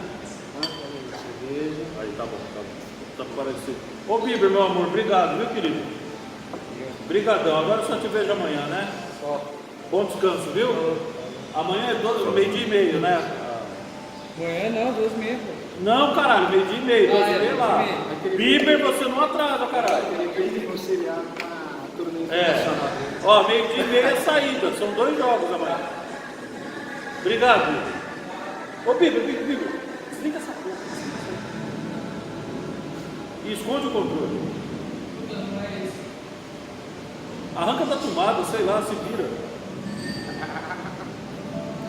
Lá tem um catavento lá. Achou aí? Vai desliga essa porra e vai embora. Obrigado, Bíblia. Vai ligar essa porra e vai embora. Tá indo? Pode ir, a hora que você quiser. Já estava indo, né? Tá acontecendo. Ah, já está acontecendo? Pegou Vai até ser muito legal eu xingando o velho na. na velha covarde. Vai ser muito legal eu xingando o velho. Velho não vale nada, liga essa porra e vai embora. Por isso que eu sou a favor da Previdência. Então. Reforma da Previdência. Vai ser muito legal isso aí. Xinguei, vou porrada de velho, que nem no Chile. Então a gente está com o Marcelo Mendes, jornalista, um cara crônica esportiva, um homem da várzea, né? Um homem da várzea. Isso. Fala um pouco aí Vocês querem que eu fale por quê? sobre. Aí você tem um canal do jornalista desempregado. Né? Então, mas de certa forma, todos nós somos, né? Porque a mim, o que me consta aqui, eu posso dizer que eu estou desde 2012 inventando meus empregos, né? Foi assim com a BCD Maior, tem sido assim ao longo da vida, porque na verdade o jornalismo hoje no Brasil é uma profissão muito sucateada. E as pessoas que querem trabalhar em levar isso não vão conseguir. Acho que o caminho é isso que vocês estão fazendo, né? Procurar as produções alternativas, as coisas que realmente rendem, que fazem o que o jornalismo fazia. Não quer fazer mais? Você fala em coisas que rendem e aí você lança livro. Livro a gente tem que Você lançar está por quê? sabotando, tá não? Não, Não, livro de figura, sabe porque na verdade eu sei fazer duas coisas muito bem na vida. Eu sei, duas coisas que eu fiz muito bem, sei fazer muito bem na vida. Uma não deu para seguir, que é jogar bola, que isso é o que eu realmente sei fazer. Né? O resto me engano. Eu acho que jogar bola mais ou menos do que escrever. Não, mas jogar bola é a única coisa que eu aprendi a fazer bem na vida. O resto tudo eu engano. E a outra coisa que eu sei fazer é escrever. Então é assim, na verdade isso é a profissão de fé que a gente tem, né? A minha primeira profissão é ser escritor. Então é algo que você não pode, de maneira alguma, deixar sublevado, né? Você não pode deixar de fazer. Mesmo tendo esse cenário que a gente tem, eu nem culpo muito o povo, não. O povo do Brasil, a gente vive numa... Isso não sou eu quem disse foi o Caio Fernando Abreu em 94. Que num país que você tem necessidade de comprar feijão, que o povo precisa de comprar arroz, que o povo luta por isso, você não pode exigir que o cara compre o livro. Entendeu? Então eu acho que é mais assim, se tivesse que dar uma grande porrada, eu teria nesse mercado, tipo, mercado editorial do Brasil, que é um nicho, né? Esse mercado estabelecido, mas hoje infelizmente está mudando. Tem muita gente boa trabalhando, tem editora nova, que insistem em dizer que é pequena, eu não gosto dessas terminologias. Editora pequena. As editoras são guerreiras e que democratizaram isso, né? Hoje todo mundo, grande parte de quem quer lançar o livro consegue. Você lançou em 2015 o Contos da Várzea, né? Isso, Contos da Várzea e outros blues. E que tal escrever sobre várzea? O pessoal, é esse termo mesmo? Futebol de várzea? Eu uso futebol de várzea. Foi uma coisa, era 2013, eu trabalhava com outro veículo, no BCD maior, que cobria a Copa das Confederações, e era em julho de 2013, a pau estava comendo no Brasil. Então assim, eu voltei dessa experiência, eu ainda tinha comigo aquele ranço de cobrir futebol de várzea, eu tinha acabado de cobrir Brasil e Espanha no Maracanã. E quando eu voltei para o jornal, me fizeram essa proposta para ir cobrir futebol de várzea. Proposta do Walter Venturini e do Antônio Curazumma. O Walter era o diretor-geral do hospital e o Curazumma é o chefe. Eles fizeram essa proposta, que era uma proposta de fazer de cobrir, de fazer futebol de várzea, mas por outro aspecto, sobre o texto, né? Da maneira que eu escrevo, e do ponto de vista estético, assim, falando de literatura, me pareceu muito, muito bom. Mas eu não podia de jeito nenhum, né? Tenho que falar a verdade. Aquilo me parecia um universo muito distante que eu não conhecia. Mas a partir das idas do jornal, era uma matéria e uma crônica, toda terça-feira. A partir dessas idas eu descobri um outro mundo, né? Um mundo paralelo, inclusive dentro do futebol, que é o futebol verdadeiro. O futebol verdadeiro do Brasil é esse. O futebol precário, o futebol muito humano, mas também muito miserável, né? Quem que agora está rolando? Já começou o campeonato? A Várzea não para. A Várzea rola todo ano e dessa vez a Copa aqui eu acho que não é mais assim, essa terminologia do principal, do menos principal. Porque hoje a Várzea não precisa, por exemplo, hoje tem as ligas aqui. A Várzea hoje não precisa mais da liga, porque ela se organiza em copas. Então a autogestão era muito presente no futebol amador, em Várzea. Isso eu acho muito bacana. Né? Mas voltando para a minha cobertura, foi isso. Eu fui trabalhar, a proposta financeira era boa, eu achei legal, eu falei, para mim trabalhar nessa comprar arroz e feijão. tem para comprar várias coisas, aí não posso ser hipócrita, né? Eu não posso ser hipócrita aqui e dizer que não. Tempo que eu fiquei no ABCD para cumprir o futebol de várzea, eu ganhei. Mas a proposta que me interessou foi isso, você está num meio visceralmente verdadeiro, cobrindo as coisas do povo, que é o futebol do povo mesmo, povo, bairro. Eu não conhecia. Tem o. Como é que é? Ali tem o 15 do Cacoaba, tem o do Morro. Não, ali tem Sorocaba. Tem Sorocaba, tem Flamenguinho. Flamenguinho. Então é assim, quando eu comecei ali, isso que você falou é importante. Eu não conhecia a cidade de Mauá, por exemplo. Eu conhecia o centro, mas eu não voltava para Itaparque, Itapeva, Crochê, Morro do Macuco. O futebol de várzea me deu essa coisa. E como eu estou falando, como eu trabalhei com esses dois caras que tinham muita referência, Tipos humanos, né? Também. assim, conheci humanos, assim. Mas aí entra a coisa do chefe. São pessoas que tinham referência do que estavam fazendo, eu vi a possibilidade de fazer, o Darcy Ribeiro fez isso com o povo brasileiro. Então eu falei, eu vou tentar fazer o que o Darcy fez com o povo brasileiro, fazer na Várzea. E foi indo aos poucos, por intermédio, teve duas pessoas que foram fundamentais para esse livro sair, que é a Marina Bastos, que é minha chefa lá da BCD Maior, e o Chico Sá. O Chico, ele foi meu amigo que me abriu o olho para a possibilidade de ter um livro. Eu falei, pô, é mesmo, né, cara? Se eu juntar esse material, pode ser que dê samba, né? Ele é autor ele é autor do prefácio do livro, né? Então, assim, ele, pô, de cara, né? Virei a experiência, foi espetacular, tanto que eu continuei.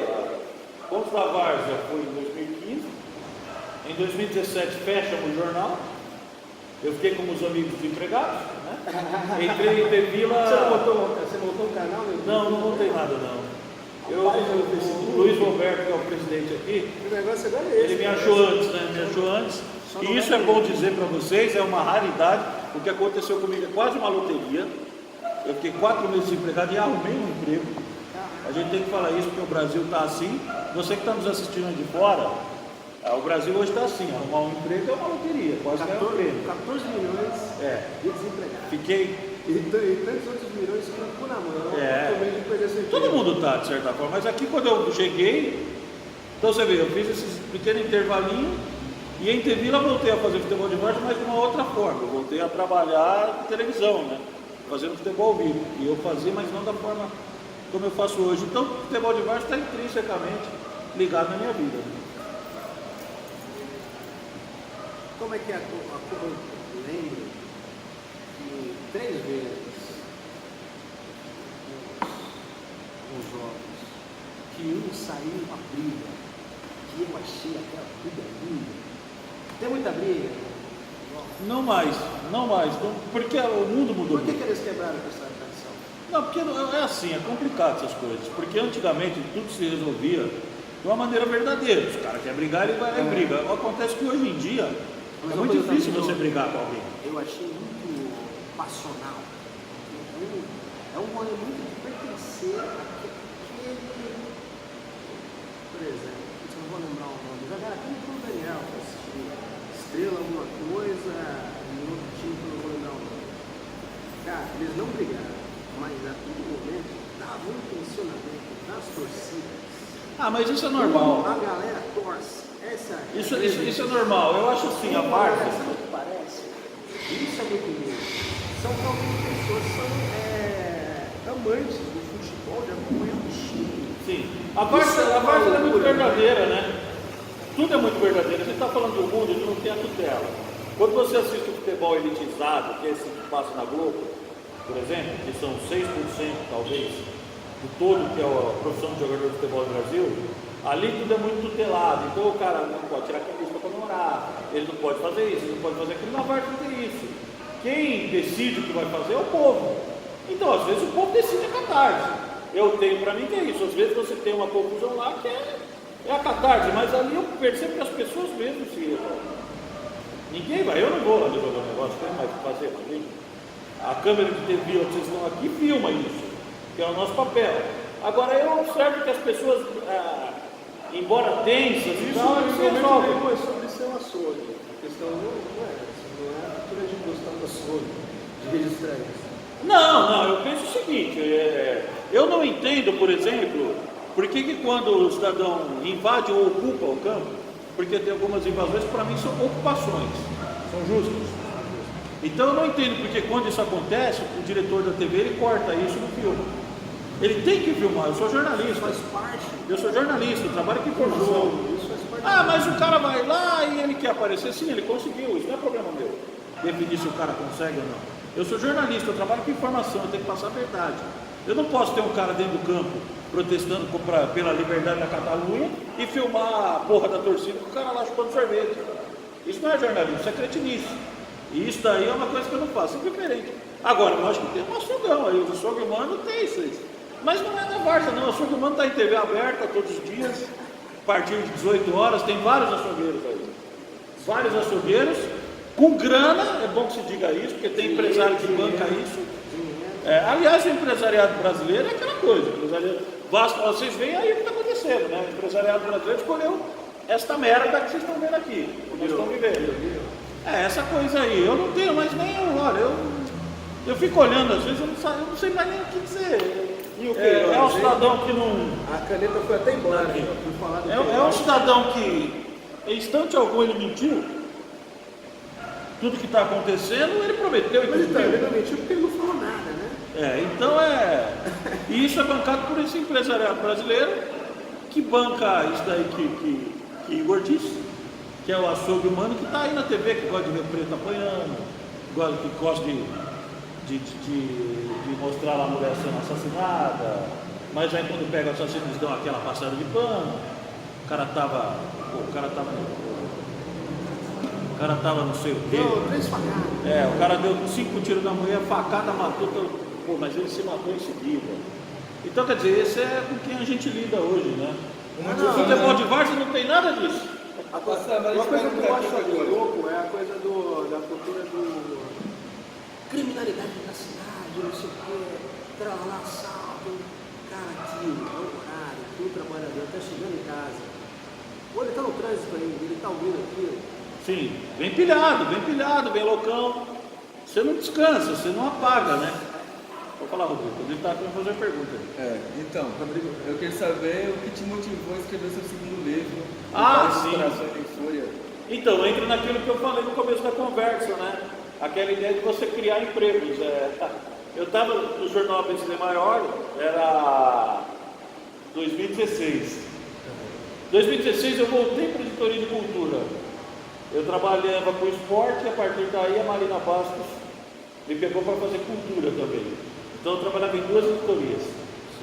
E ali o que acontecia? Eu percebia que dentro do caderno de cultura, o caderno de cultura, para vocês entenderem, é aquele que sempre fica sublevado no jornal. Ninguém leva a sério.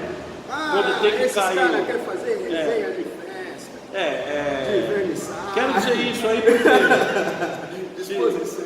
se os meus chefes que fizeram isso estiverem assistindo, eu quero que vocês se fodam. Quer comer os canapés, então Mas é isso que eu quero dizer. Quando entra um anúncio, vamos derrubar uma página, derruba a cultura. Aí você faz isso, depois, eu vou dizer diretamente para você que fez isso, você sabe. Aí passa 6 meses, você quer que eu vá para a rua protestar com você.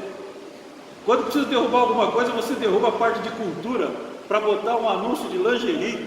E aí 6 meses depois você quer que eu vá na rua. Você quer que eu vá na rua protestar, você vai para o inferno. Mas a lingeriezinha é uma cultura, né? Lingerie, cueca, tanto faz, podia ser doce, rapadura, não é isso que está em questão. Eu estou dizendo o seguinte, quando você derruba.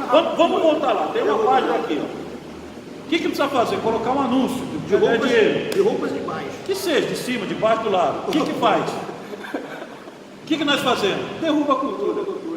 Aí eu encontrei o cara que fez isso, era meu chefe. Ele estava reclamando que não tem mais Ministério da Cultura. Vá pra porra.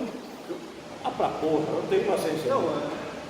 Eu tenho 47 anos, não tenho mais paciência com alguma coisa. tipo o cara que é dono de uma madeireira e daqui a pouco eu tô reclamando assim, porra, tá um calor do caralho. É o cara, deixa eu falar de novo.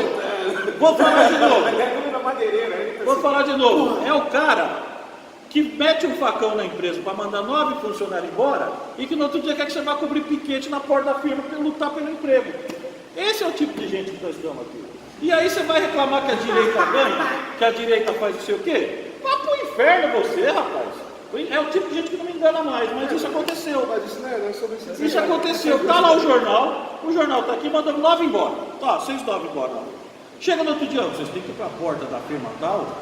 Rapaz, já tá lá lutando por emprego. Eu falei, manda eu ir embora também. Você tá louco, eu tenho vergonha na cara, você acha que eu vou fazer isso? Então, esse tipo de gente que a gente lida. Por isso trabalho, que... né? É sobre trabalho. Sobre ser trabalhador e se respeitar. Sobre a frente, já está como um livro. A pergunta que ele fez, acabei não respondendo. O livro, enfim. Trabalhava nessa parte de cultura. Percebia que a parte de cultura, por essas coisas todas, ela era estava muito parada. Eu propus para a Marina o seguinte: falei, Marina, vamos fazer o seguinte, se eu cobrir show na noite, eu cubro o show, faço a resenha, e eu vou fazer inspirado nos caras que eu tanto li na vida, né? Lester Bangs, Truman Capote, foi quem me inspirou nesse trabalho. Truman Capote? São os caras que me inspiraram para fazer o livro. Eu falei, vou fazer essa cobertura de shows. E aí eu já tinha experiência do Contos da Várzea. Falei, vou guardar isso aqui e vai dar. Óbvio, né, Rodrigo, que Eu queria que ele fosse mais parrudo do que ele foi, porque é um trabalho que foi interrompido porque o jornal fechou. Ainda assim, eu continuei, quero dar um abraço para o meu amigo, para o Jairão, o da Graco, porque esse trabalho continuou em Estranhos Atratores, ainda tem mais umas pautas ali. Da compilação disso eu lancei. O que me fez querer lançar esse livro foi o seguinte, é entender que a cidade aqui, o ABC, ele tem uma identidade cultural, que hoje ela vive nos porões, ela está nos porões. Está ali para 30, 40 pessoas no máximo. Sim, sim. Mas isso daí forma a identidade cultural da cidade. Isso forma. E eu quis registrar isso. São as minhas crônicas do subsolo, né? O subsolo onde está a gente, onde está a nossa identidade. E daí nasce o Baile dos Corações em Fúria. O Baile dos Corações em Fúria, eu acho que ele é uma resistência, sim, porque ele é o que ficou de lembrança, né, dos dois livros, galera. São duas lembranças que nasceram dentro do jornal desse maior. Festas, shows. Tem festa também, mas é engraçado, viu? Quando eu fui para cobrir isso daí, cara, eu percebi que tem uma cara, é muito melancólica a cara da cidade. Porque, como eu estou falando para vocês, são lugares poucos, são lugares. Shows para 20 pessoas, segundo.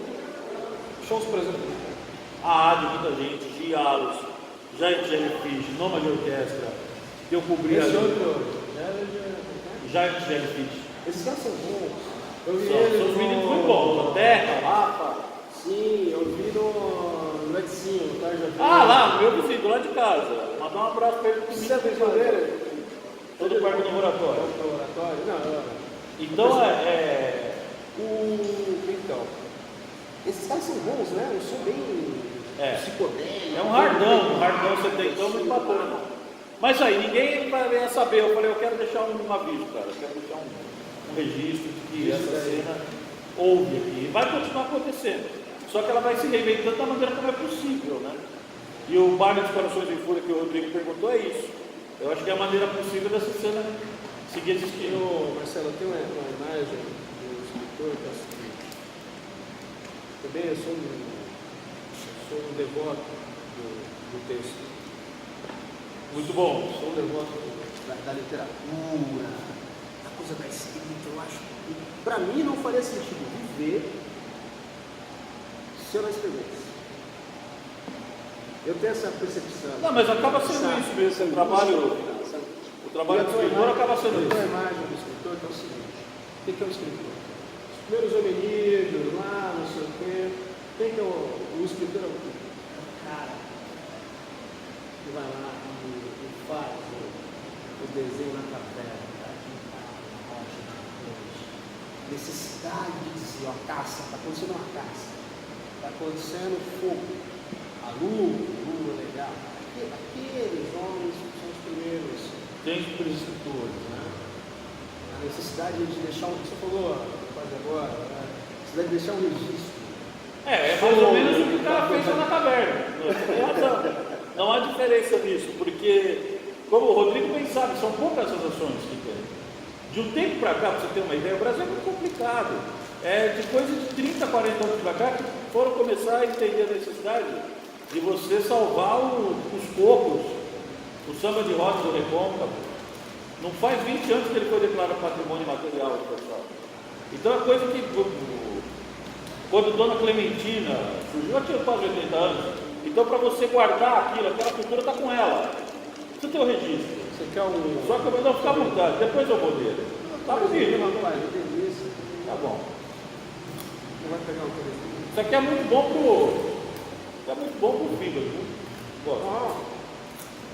Meu médico que recomendou. Então você veja. Todo mundo sério.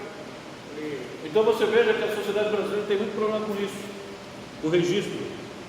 São coisas que acontecem, e se você não tomar cuidado, some. O jongo estava sumindo. O coco estava sumindo. Imagina, nós vimos uma coisa que desapareceram aí, como é que é? Nas últimas 3 décadas, política 16, uma coisa assim.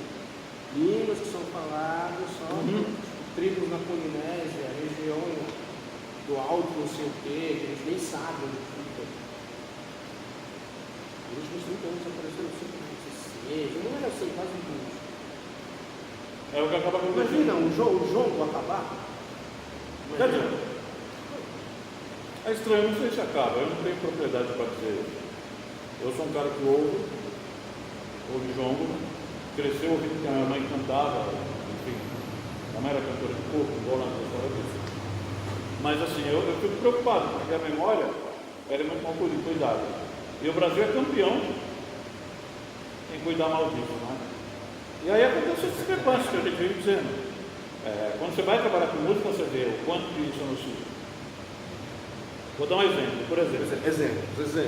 Quando eu fui trabalhar naquela revista que não me pagou, não vou dizer o nome não, porque dizer o nome ajuda você. Não, fala o nome aí, porque de repente a gente Então, não escolar o nome aí. Mas enfim, eles me mandaram cobrir. Falar do Calypso. Do Calypso? Pelo amor de Deus, está no nome da banda. Calypso. Quando eu fiz a matéria, o cara ele chegou para mim e ele falou de primeira assim, mas era uma banda de forró. Fala, porra, tá no nome, cara. É Calypso. Acontece que dentro dessa Calypso, coisa. mas a banda não é Joelma ou não? Acontece que dentro dessa crítica dita especializada de São Paulo, isso acontece no Sudeste. O sudestino ele é um tipo que não conhece porra nenhuma, que não pesquisa nada, mas que se argora a falar sobre tudo.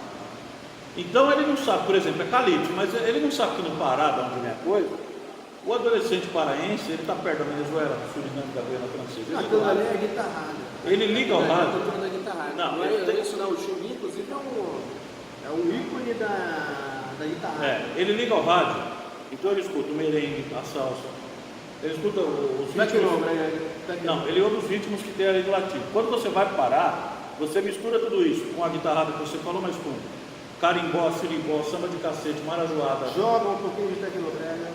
O tecnobrega é o resultado final disso tudo. Eu estou falando das músicas originais. Carimbó, sirimbó, samba de cacete, marajoada. É uma coisa muito rica, mas o paulistano não conhece nada disso. Então o que ele faz? Cai aqui em São Paulo, é forró. Forró, né? É forró. É a mesma coisa do funk.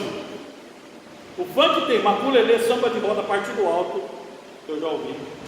E o cara com aquela maldita ideia do funk original, americano, do James Brown. Eu quero que o James Brown vá pra casa do caralho. Não pode, o James Brown é legal também. Errado quem atribui isso como funk. O James Brown é legal. Pode falar isso que você falou. Não, quem tá falando é eu posso falar o que eu quiser. Você não pode falar Então, isso. Não, Tem uma polícia que diz. Polícia ideológica, você não pode dizer isso. Não, a polícia ideológica então também que se dane, eu falo o que eu quero. Então é assim, eu também gosto muito, é uma das coisas que eu mais ouvi, aliás.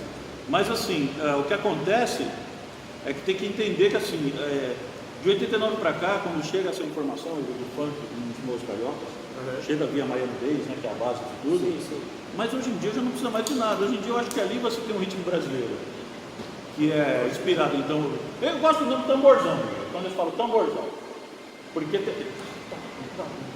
mas tudo isso acontece porque aqui a gente Não, tem. o funk participa de toda uma coisa geográfica quase, né? Também. Baixada Santista. Baixada, não controle funk, até um cara foi preso agora. Na Baixada Santista, não sei, mas na Baixada Carioca, Fluminense, No Rio também, muito. no final. É porque assim, são pessoas que vivem. Eu conheço gente, cara, que trabalha com funk, que mora na Baixada, nós estamos falando da Zona Norte do Rio. O cara nunca foi para Copacabana, com 30 anos de idade. Essa é a realidade que a gente está falando. Pessoas que ficam isoladas no meio social dela. Nossa, não, mesmo o social dela tá ali, tá onde ela tá. É meio parecido com a ABC, às vezes eu acho que eu não preciso ir para São Paulo. Mas eu gosto da cidade. São Paulo? E de Paulista, você gosta? Eu gosto de gente, cara. Eu não tenho nada assim. Paulistano médio. Eu gosto de pessoas, cara, porque eu acho que aí não tem a ver com a cidade, com o local. Entendeu? Tem cara que é babaca em São Paulo, no Rio, em Recife e tal. Acontece que o que está acontecendo é que agora a gente tem. Em Curitiba. Eu tô com 47 É anos. importante falar de gente babaca. Só que tá vindo uma nova geração de paulistanos que é um pouco estranha, assim, mas eu também acho que não é a cidade. Nesse sentido, Eu acho que essa geração de paulistano estranho que está vindo aí, eles começaram a vir desde 32. Você estava falando sobre a motivação de você escrever, mas Eu queria que você falasse um pouco sobre o repertório que você tem, Sim. que vem desde a sua família, que tem uma pluralidade cultural. Ah, minha família, claro. Porque assim, é uma miscelânea, né, cara? O que o Rodrigo está falando, por exemplo. Minha mãe é nordestina. Também não, né? Exu. Então minha mãe era uma cantora, minha mãe gostava de cantar coco, embolada. Minha mãe gostava da fina flor do brega aí, dos anos 60 e 70. E casou com meu pai, que era branco, europeu, peludito, muito culto, gostava de jazz, de música clássica, de tudo isso.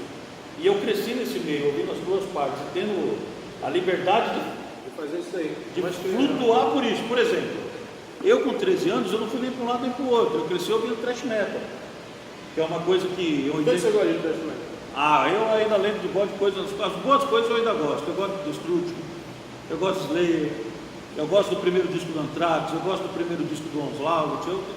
Brujeria é thrash? Brujeria é mais ou menos, mas poderia ser. Gosta de brujeria, hein? Então, você não gosta de brujeria, não? Gosto. Então o que acontece? Se você pensar 13 anos, eu tinha 13 anos em 83, Então você tem 48. 48 anos. Então você vai entrar ali em 83, cara, um moleque no ABC, convivendo com greve, desemprego, tudo aquilo que cercava a época. O thrash metal era algo que falava comigo assim, Mas o diretamente. punk já estava começando a acontecer. Não, o punk já acontecia. O punk já acontecia e era algo consolidado. Já na época da galera punk? Eu briguei muito com a galera punk, andei muito com a galera punk. Nós somos meus amigos. Essas duas declarações eu acho. Sim. Eu briguei muito. Briguei muito porque, primeiro momento, Igor, nós não tínhamos informação do que acontecia. Alguém vendeu pra gente que a gente tinha que ser inimigo. Aí apareceram os inimigos de verdade. Aí a gente ficou amigo e...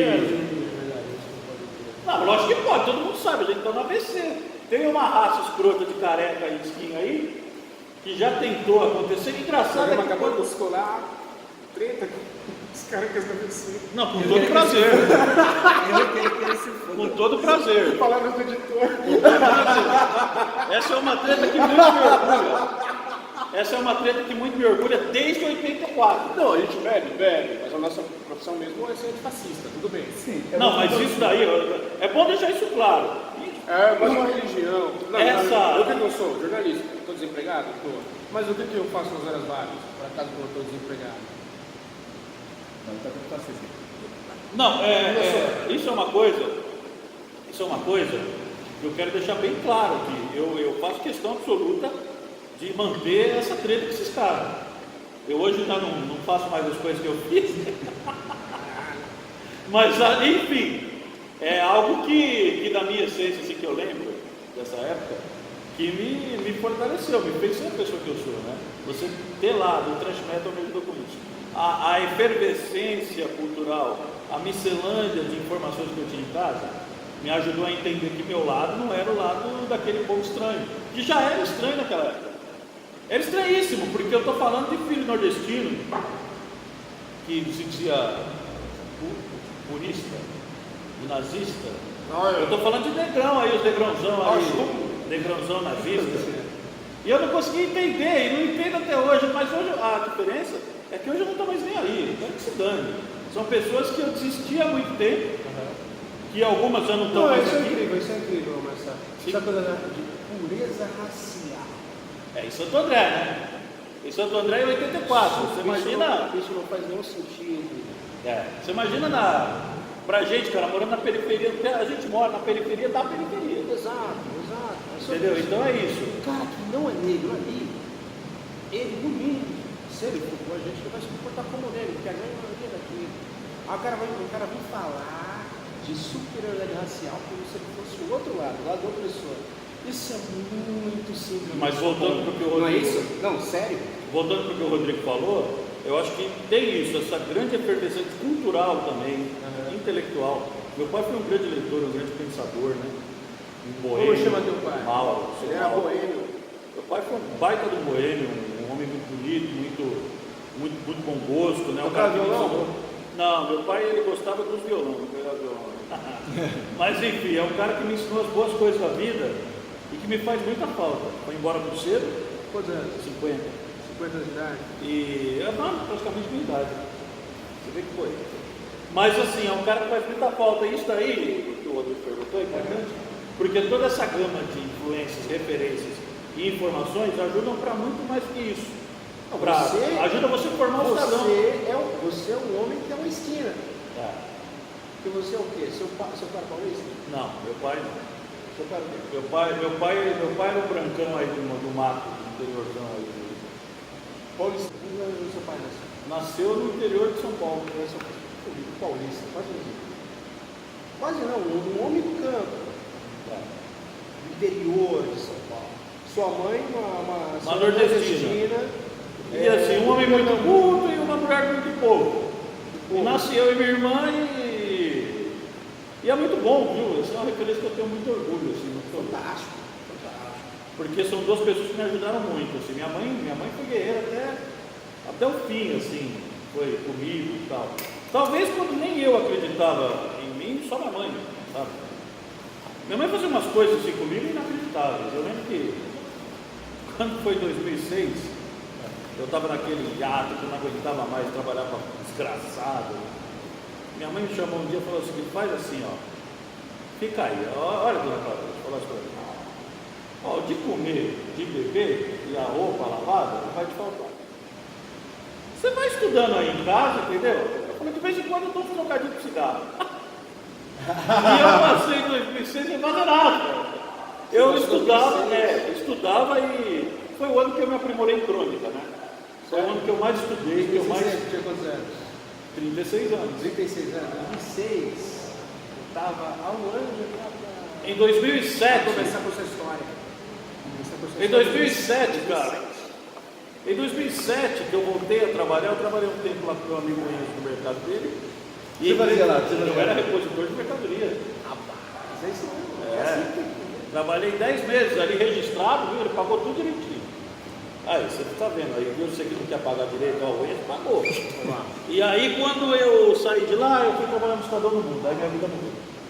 Trabalhando no Estadão do Mundo. Fui ser diretor de comunicação do Estadão do Mundo, com meu amigo Robson, isso, levado pelo meu amigo Robson Timóteo. Eu fiz shows lá, sabia? Com Pibanda, que você fez. Cara, eu não lembro, eu estava muito bêbado. Ah, então isso é um problema muito complicado. Mas eu me recordo que eu fiquei... Eu lembro ultimamente, eu te tenho um bar, vou desenhar para você aqui. Todo mundo está aqui. Vamos lá. Aí tem um negócio aqui do... Era São Paulo. Isso aqui. Segue a rua aqui, você entrou aqui, tem uma padaria. Várias vezes essa padaria dá acesso para uma outra rua, não sei o quê, que é a estação. Não sei como, todo mundo deve até ser mais perto da estação, talvez não. E aí, pô, mano, estava vindo do trabalho, veio pra cá. Agora eu chegando no mundo, já estava muito bêbado, eu já tinha bebido aqui. Aí eu vim pra cá, todo mundo, eu vi algumas vezes lá, mas não vou lembrar. Se eu fosse sóbrio, se tivesse sóbrio, vou lembrar. Sim, enfim. Voltando às referências. Na sua, então, quando você estava estudando para aperfeiçoar em crônica, sua mãe estava te apoiando. E daí? Que até aí você escreveu o livro em 2015. Temos 9 anos aí de... O que você fez nesses 9 Isso é anos? legal de falar. O que você fez nesses 9 anos? Em 2006, quando eu estava... Em 2006... 2006 foi um ano que eu peguei para fazer pesquisa, para tentar escrever, e descobri que eu estava escrevendo péssimamente. Então eu fiz um sonho na minha vida, Rodrigo. Eu falei, eu quero ler, eu vou estar lendo. Eu li 2 anos lendo. Para voltar a escrever algo que presta. Vou ler. Você está lendo hoje? Cara, eu estou lendo, tá até ali na bolsa ali. Eu estou lendo um livro que chama Norte. Não, tá cheio de banana ali, não pegue não. Tem banana lá? Tem banana ali no bolso. Eu estou lendo um livro que chama Norte, de um escritor controverso que chama Louis Ferdinand Céline. É um francês que, ao contrário de todo mundo que presta, durante a Segunda Guerra, ele colaborou com o exército alemão. Caralho. Ele era da VIP? Ele era eu acho que ele um dos maiores escritores da língua francesa, mas um dos caras mais controversos que tem. Depois a gente pode falar dele, se for o caso. Mas estou lendo ele e estava lendo... Eu não conto biografia. Quando eu leio biografia, eu não conto.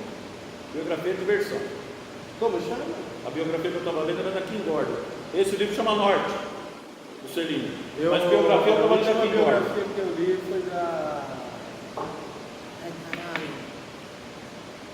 da primeira-ministra lá do Israel.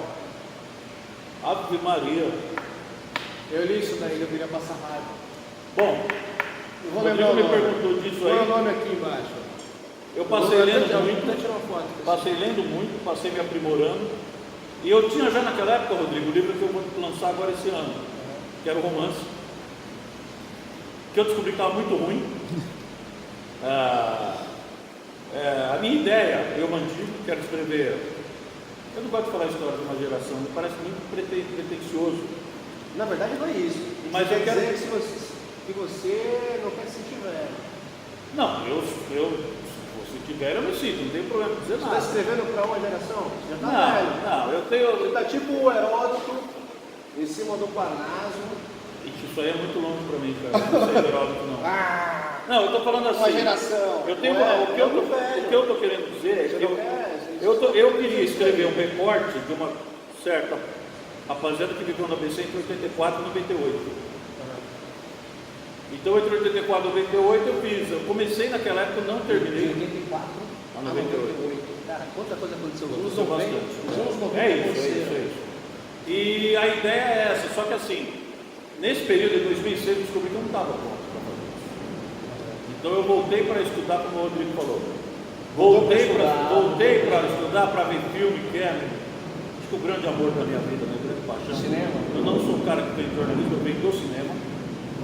Então eu voltei a ver muito filme, ler muita coisa. Você acha que o cinema é uma espécie de literatura, uma espécie Não. de escrita, uma impressão? Não. Você não acha que a coisa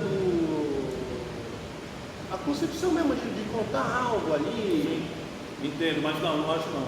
Eu acho que o cinema É outra coisa. totalmente É diferente. outra coisa. Totalmente. Eu acho que nesse caso a literatura sempre é soberana. Sério? O cinema é outra coisa. Agora, ele nem tem nada, que não tem, imagina, tem compromisso com isso. Mas eu acho que se colocar do lado não dá, a literatura é algo. Não, mas você falou que você é um cara do cinema. Muito. Do cinema. Eu devo ao cinema, eu acho que tudo que eu sou, talvez eu seja escritor por conta do cinema. Eu também digo a mesma coisa. Porque eu sou de uma geração, eu sou pré-videocassete, por exemplo. Né? O primeiro videocassete da minha vida. Geração da TV. Devo muito para a TV. A primeira, o videocassete. Geração da TV. Não, Cara, a devo TV muito. A TV foi Devo babá de muita gente. Não, eu devo muito e explico. Eu me recordo, tempos atrás eu encontrei o Celso Sabadin, que é um grande amigo meu, uma pessoa que eu gosto muito.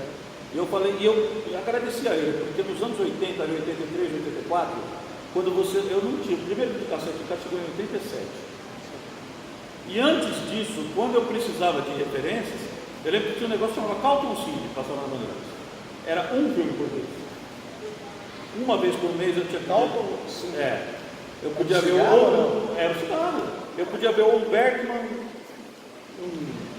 um Jabouche.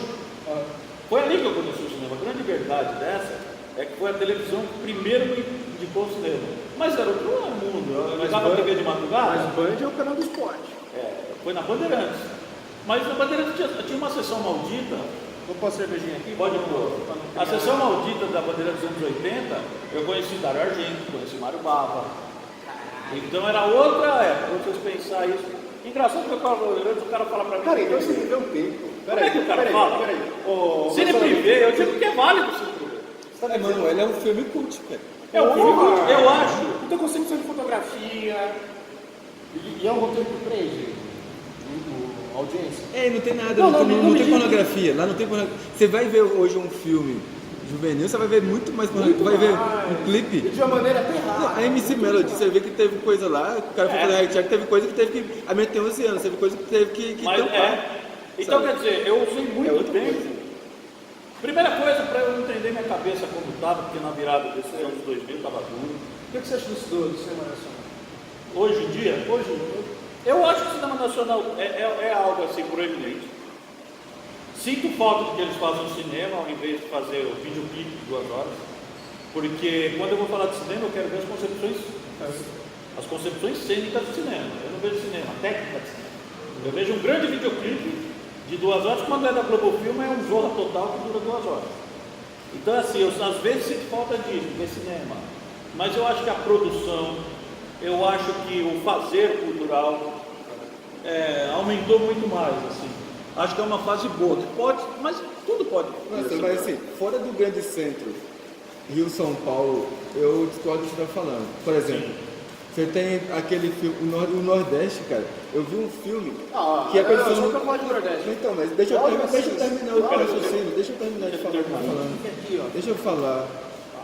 Eu assisti, por exemplo, um filme que é produção carioca, mas foi rodado com a galera do Norte, que é Eu Ouviria as Piores Coisas dos Livros. Ah, esse filme é maravilhoso. Maravilhoso. Com a Camila Pitanga e o Caio Blatt. Quando é esse filme? Esse filme é de 2014. É do meio, por aí, mas é um filme lindo. Aí você vê, você tem, por exemplo, você tem o Rodrigo tem razão. Você pega lá, mano, cheiro do ralo. Não, o Rodrigo ele tem razão, eu dei uma generalizada mesmo. É porque agora você pega Rio, São Paulo, é isso. Porque se você pega, Eu pode ser falar ó, com o Cláudio Assis, eu falaria 3 horas seguidas, Cláudio Assis, sobre Amarelo Mangue. eu tenho que ver se ele ia aguentar falar 3 horas por dia. Não, aí a gente ficava aqui bebendo. Claudião, beijo pra você, tô com saudade do Ficaria você. aqui bebendo. Porque aquele filme é uma metáfora gigantesca. Sobre pelos tubianos, ele falou isso na entrevista já. Não. O- Se você acha que as relações humanas são baseadas em grandíssimas, não só as relações humanas, mas tem o tempo, é uma grande vulva, assim, ó. Eita, fé, hein? Aí talvez pode ser sobre Enfim. pelos pubianos. Tudo bem, mas vamos voltando nas influências. Então, eu acho assim, durante esse tempo que eu fiz foi um idílio cultural que eu fiz dentro da minha cabeça mesmo. Eu precisei de O que muito você tempo. leu nesse período? Eu precisei de ficar muito tempo comigo mesmo para entender o que eu queria fazer. Para ver que o livro estava ruim, que eu tinha que me aprimorar. Teve outras coisas, eu me dediquei muito a César do Mundo, é uma causa que me agradou. Sim.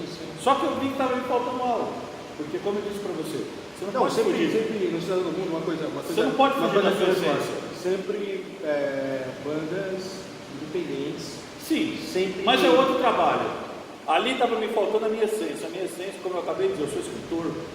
Então você não pode se afastar muito disso. Quando eu percebi, escrever, né? quando eu percebi que eu deveria. Aí quando eu voltei a escrever, eu voltei no jornal. Eu falei, não, de novo, vamos recomeçar novamente. O que é para eu fazer aqui? É crônica? Então agora dá para fazer crônica. Então foi ciclos. Eu tive ciclos onde eu fui me referenciando, até que eu cheguei em 2003 e falei, agora eu vou começar um livro. Bom, a última pergunta antes da gente encerrar, porque já estamos com 45 Isso, minutos. que eu vou gravar também, pode vai crer. gravar? Vai, pode falar. Deixa eu fazer a última pergunta. Deixa ele fazer primeiro. A pergunta que eu tenho é, como foi para você ter essa percepção de que o que você escreveu era ruim? Você se enfrentar... Boa pergunta. Rapaz, isso daí é um baita de um exercício assim, desprendimento ético, que é você olhar, porque, Rodrigo, é muito duro quando você fica, como disse o Igor, né? Uma coisa que é necessária é escrever, o escritor é escrever. Quando você termina de escrever, que às vezes você sua sangue para escrever ali, você termina e fala, ficou uma merda. Isso daí eu acho que é a maturidade que te dá. Exato. É você crescer e ver assim, porra. Porque amigo não adianta, eu dou para um amigo, olha que lindo, maravilhoso. Aliás, eu sinto uma falta do amigo crítico assim, então. Não tenho. Deixa eu te falar. Então quando eu faço isso, eu sinto falta. Só uma parece que é uma experiência que eu tive. Tá chegando o nosso presidente Luiz Roberto aí. Você é o presidente, você é o nosso chefe. Pode falar, Rodrigo. Uma experiência que eu tive, inclusive, eu ganhei um livro de uma pessoa, que é um escritor, um jornalista, aqui do ABC. Ele me deu o livro dele aí eu li, aí ele pediu opinião. Foi o pior livro que eu li na minha vida. E não pode falar não, Rodrigo? Não, porque eu vi que ele não estava aberto mas você vê que a pessoa ele não estava perguntando querendo receber uma crítica, ele perguntou tipo, só pela confirmação da obra. Eu falei, cara, muito bom. Ó, esse é o nosso presidente Luiz Roberto. Esse, cara. Tá aí o presidente. Beleza? Pode entrar aqui. Não, entra por aí mesmo, presidente. Tá filmando.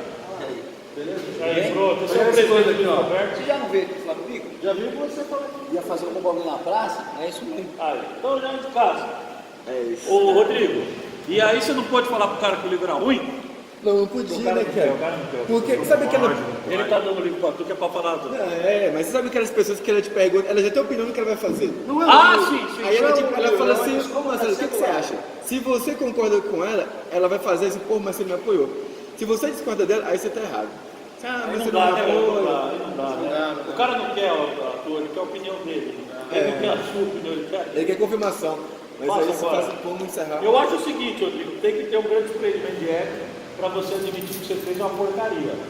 Mas isso é maturidade, é o tempo que te dá. Sim. Eu já achei que eu era Dostoiévski. Você achou que você era do Pô, eu tinha certeza absoluta com 20 anos de idade.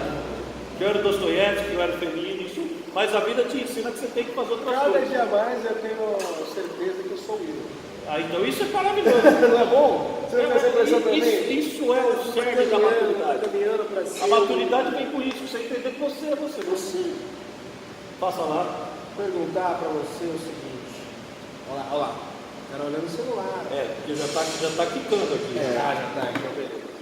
Olha, é um absurdo você não conseguir ficar 1 hora sem isso. Sim, não, isso é complicado. Porque as pessoas não têm paciência de ficar 1 hora sem isso. Tem que encher de mensagem essa porcaria. E a pergunta que eu vou fazer pra você é justamente sobre isso. Ah, Você faz aí a cobertura do futebol do cara. também. Como é que é isso? Isso não passa na TV, isso não é tocado. Isso vem, essa galera, isso não, pelo amor de Deus, toda essa coisa é acompanhada por onde? Então, aí que tá. Pela telepatia. Não. Eu acho que a Então, telepatia vai vir. não, Eu acho que a televisão aberta, institucionalizada. É a internet. Não é A isso? televisão Como é aberta. que é o... Televisão aberta, institucionalizada, vai ser a telepatia. Ninguém mais vai ver essa porcaria. Então, acho assim, hoje a TV Esportes ela funciona via Facebook, via YouTube. É uma TV que em 1 ano ela tem uma média aí, o jogo nosso tem uma média de 40 mil visualizações. Em 40 mil? Em 1 ano. Então, quer dizer, para que diabo eu vou querer o meu produto de futebol de várzea uma porcaria numa emissora aberta? Por quê, né? Para que eu preciso disso? E cada vez mais... Pra morrer o futebol? Não, e cada vez Você quer mais... que morra o futebol? Nossa, o futebol é que nem o rock. Eu tenho que matar o futebol, matar o rock, vai ter. Mas assim, cada vez mais as pessoas vão entender que precisa de um controle remoto. Você aqui, você vê um jogo, você na sua Smart TV, você vê um jogo, e TV de esporte é isso, é uma TV que é popular, que não cobra do cara para ele ver o jogo, nós não temos pay-per-view. Clica lá e nos assiste, né? E isso tem sido legal, é uma experiência jornalística completamente diferente. Qual são os horários? Bom, amanhã a gente vai, sábado, né, nós vamos ao ar, o jogo começa às 12h30, nós vamos até umas 6h, domingo, todo domingo de manhã. Todo domingo de manhã. Fora a grade de programação que a Vila teve. Hoje é uma TV institucionalizada, mas feita de uma maneira diferente da instituição televisão no Brasil. Sim. Outra pergunta. Tem incentivo da prefeitura? Não, que incentivo. Incentivo da prefeitura nada, rapaz. Aqui tem incentivo de Luiz Não, Roberto. futebol de várzea. Não tem incentivo de poder Nenhum público. de poder público. Não, É nenhum. só a galera. O poder público aparece fazendo na hora que a TV lá vai. futebol deles. Na hora que a TV lá vai, o poder... Futebol deles. Na Só hora isso. que a TV lá vai, o poder público está. Então, não há. Né, eles não têm, isso daí não existe. O futebol de várzea, como eu falei no começo, é o maior exemplo possível de autogestão que eu conheço. E é ele mesmo se virando por ele próprio, sem precisar de É mais ninguém. ou menos como a produção independente de literatura. Tem a ver. Acontece paralelo, né? É o Tem a mundo ver. real, é orgânico, tá aí. Não, mas está aqui, está acontecendo. Tá acontecendo. É boa, eu acho que tem a ver. Bom, é isso, vamos encerrar agora. Valeu, rapaziada. Careta. Não, esse aqui é o jornalista desempregado. Como chama? Jornalista desempregado. Você tem um currículo aí? Tem, é bom deixar. Essas coisas é bom Deixa deixar. o currículo aqui, ó. Essas coisas aqui é bom deixar, viu, gente? Porque a gente isso, nunca né? sabe, viu? Vou deixar Se aqui. rolar uma vaga aí do Jorge, A gente nunca a gente coloca sabe. você. Se rolar A gente nunca sabe tá anotado. a quantas andam as coisas, né? Eu sei o seguinte, você que reclamava. Não tem o job aí, não? Não, ainda aqui. Não tem, não? Sempre tem. Você que reclamava que o jornalismo é isso, é aquilo que o senhor cateou o jornalismo, É o mesmo que está reclamando que hoje não adianta falar nada, porque o cara acredita em fake news. Tá aí, ó. Vocês vão se. Toma cuidado. Já vem legal no fake news. Agora, obrigado, gente. vamos fazer o seguinte: melhor do que as outras orações, a gente vai tomar um negócio aqui. Fiquem à vontade, tá lá o Edinho, ó. Valeu, gente. Obrigado, viu? Fala aí. Olha o cara aí, ó. Você não falou, você não falou o que tinha que falar. Tá. Curta, compartilha o vídeo. Não, você tem que Não. falar assim. Porra! Você não falou o que tinha que falar. Você fala assim. Porra, mano, você não gravou o que tinha que falar. Pra curtir, compartilhar o vídeo. Não, então curte aí, compartilha. Quem tá vendo no YouTube, por favor, mesmo que você veja no Facebook, veja no YouTube também. Aciona o sininho tá aqui ou aqui, eu sou péssimo de localização, mas o sininho tá em algum lugar embaixo do vídeo. Aciona o sininho também, assina o canal, manda pro coleguinha reaça. Faz isso, manda pro coleguinha reaça.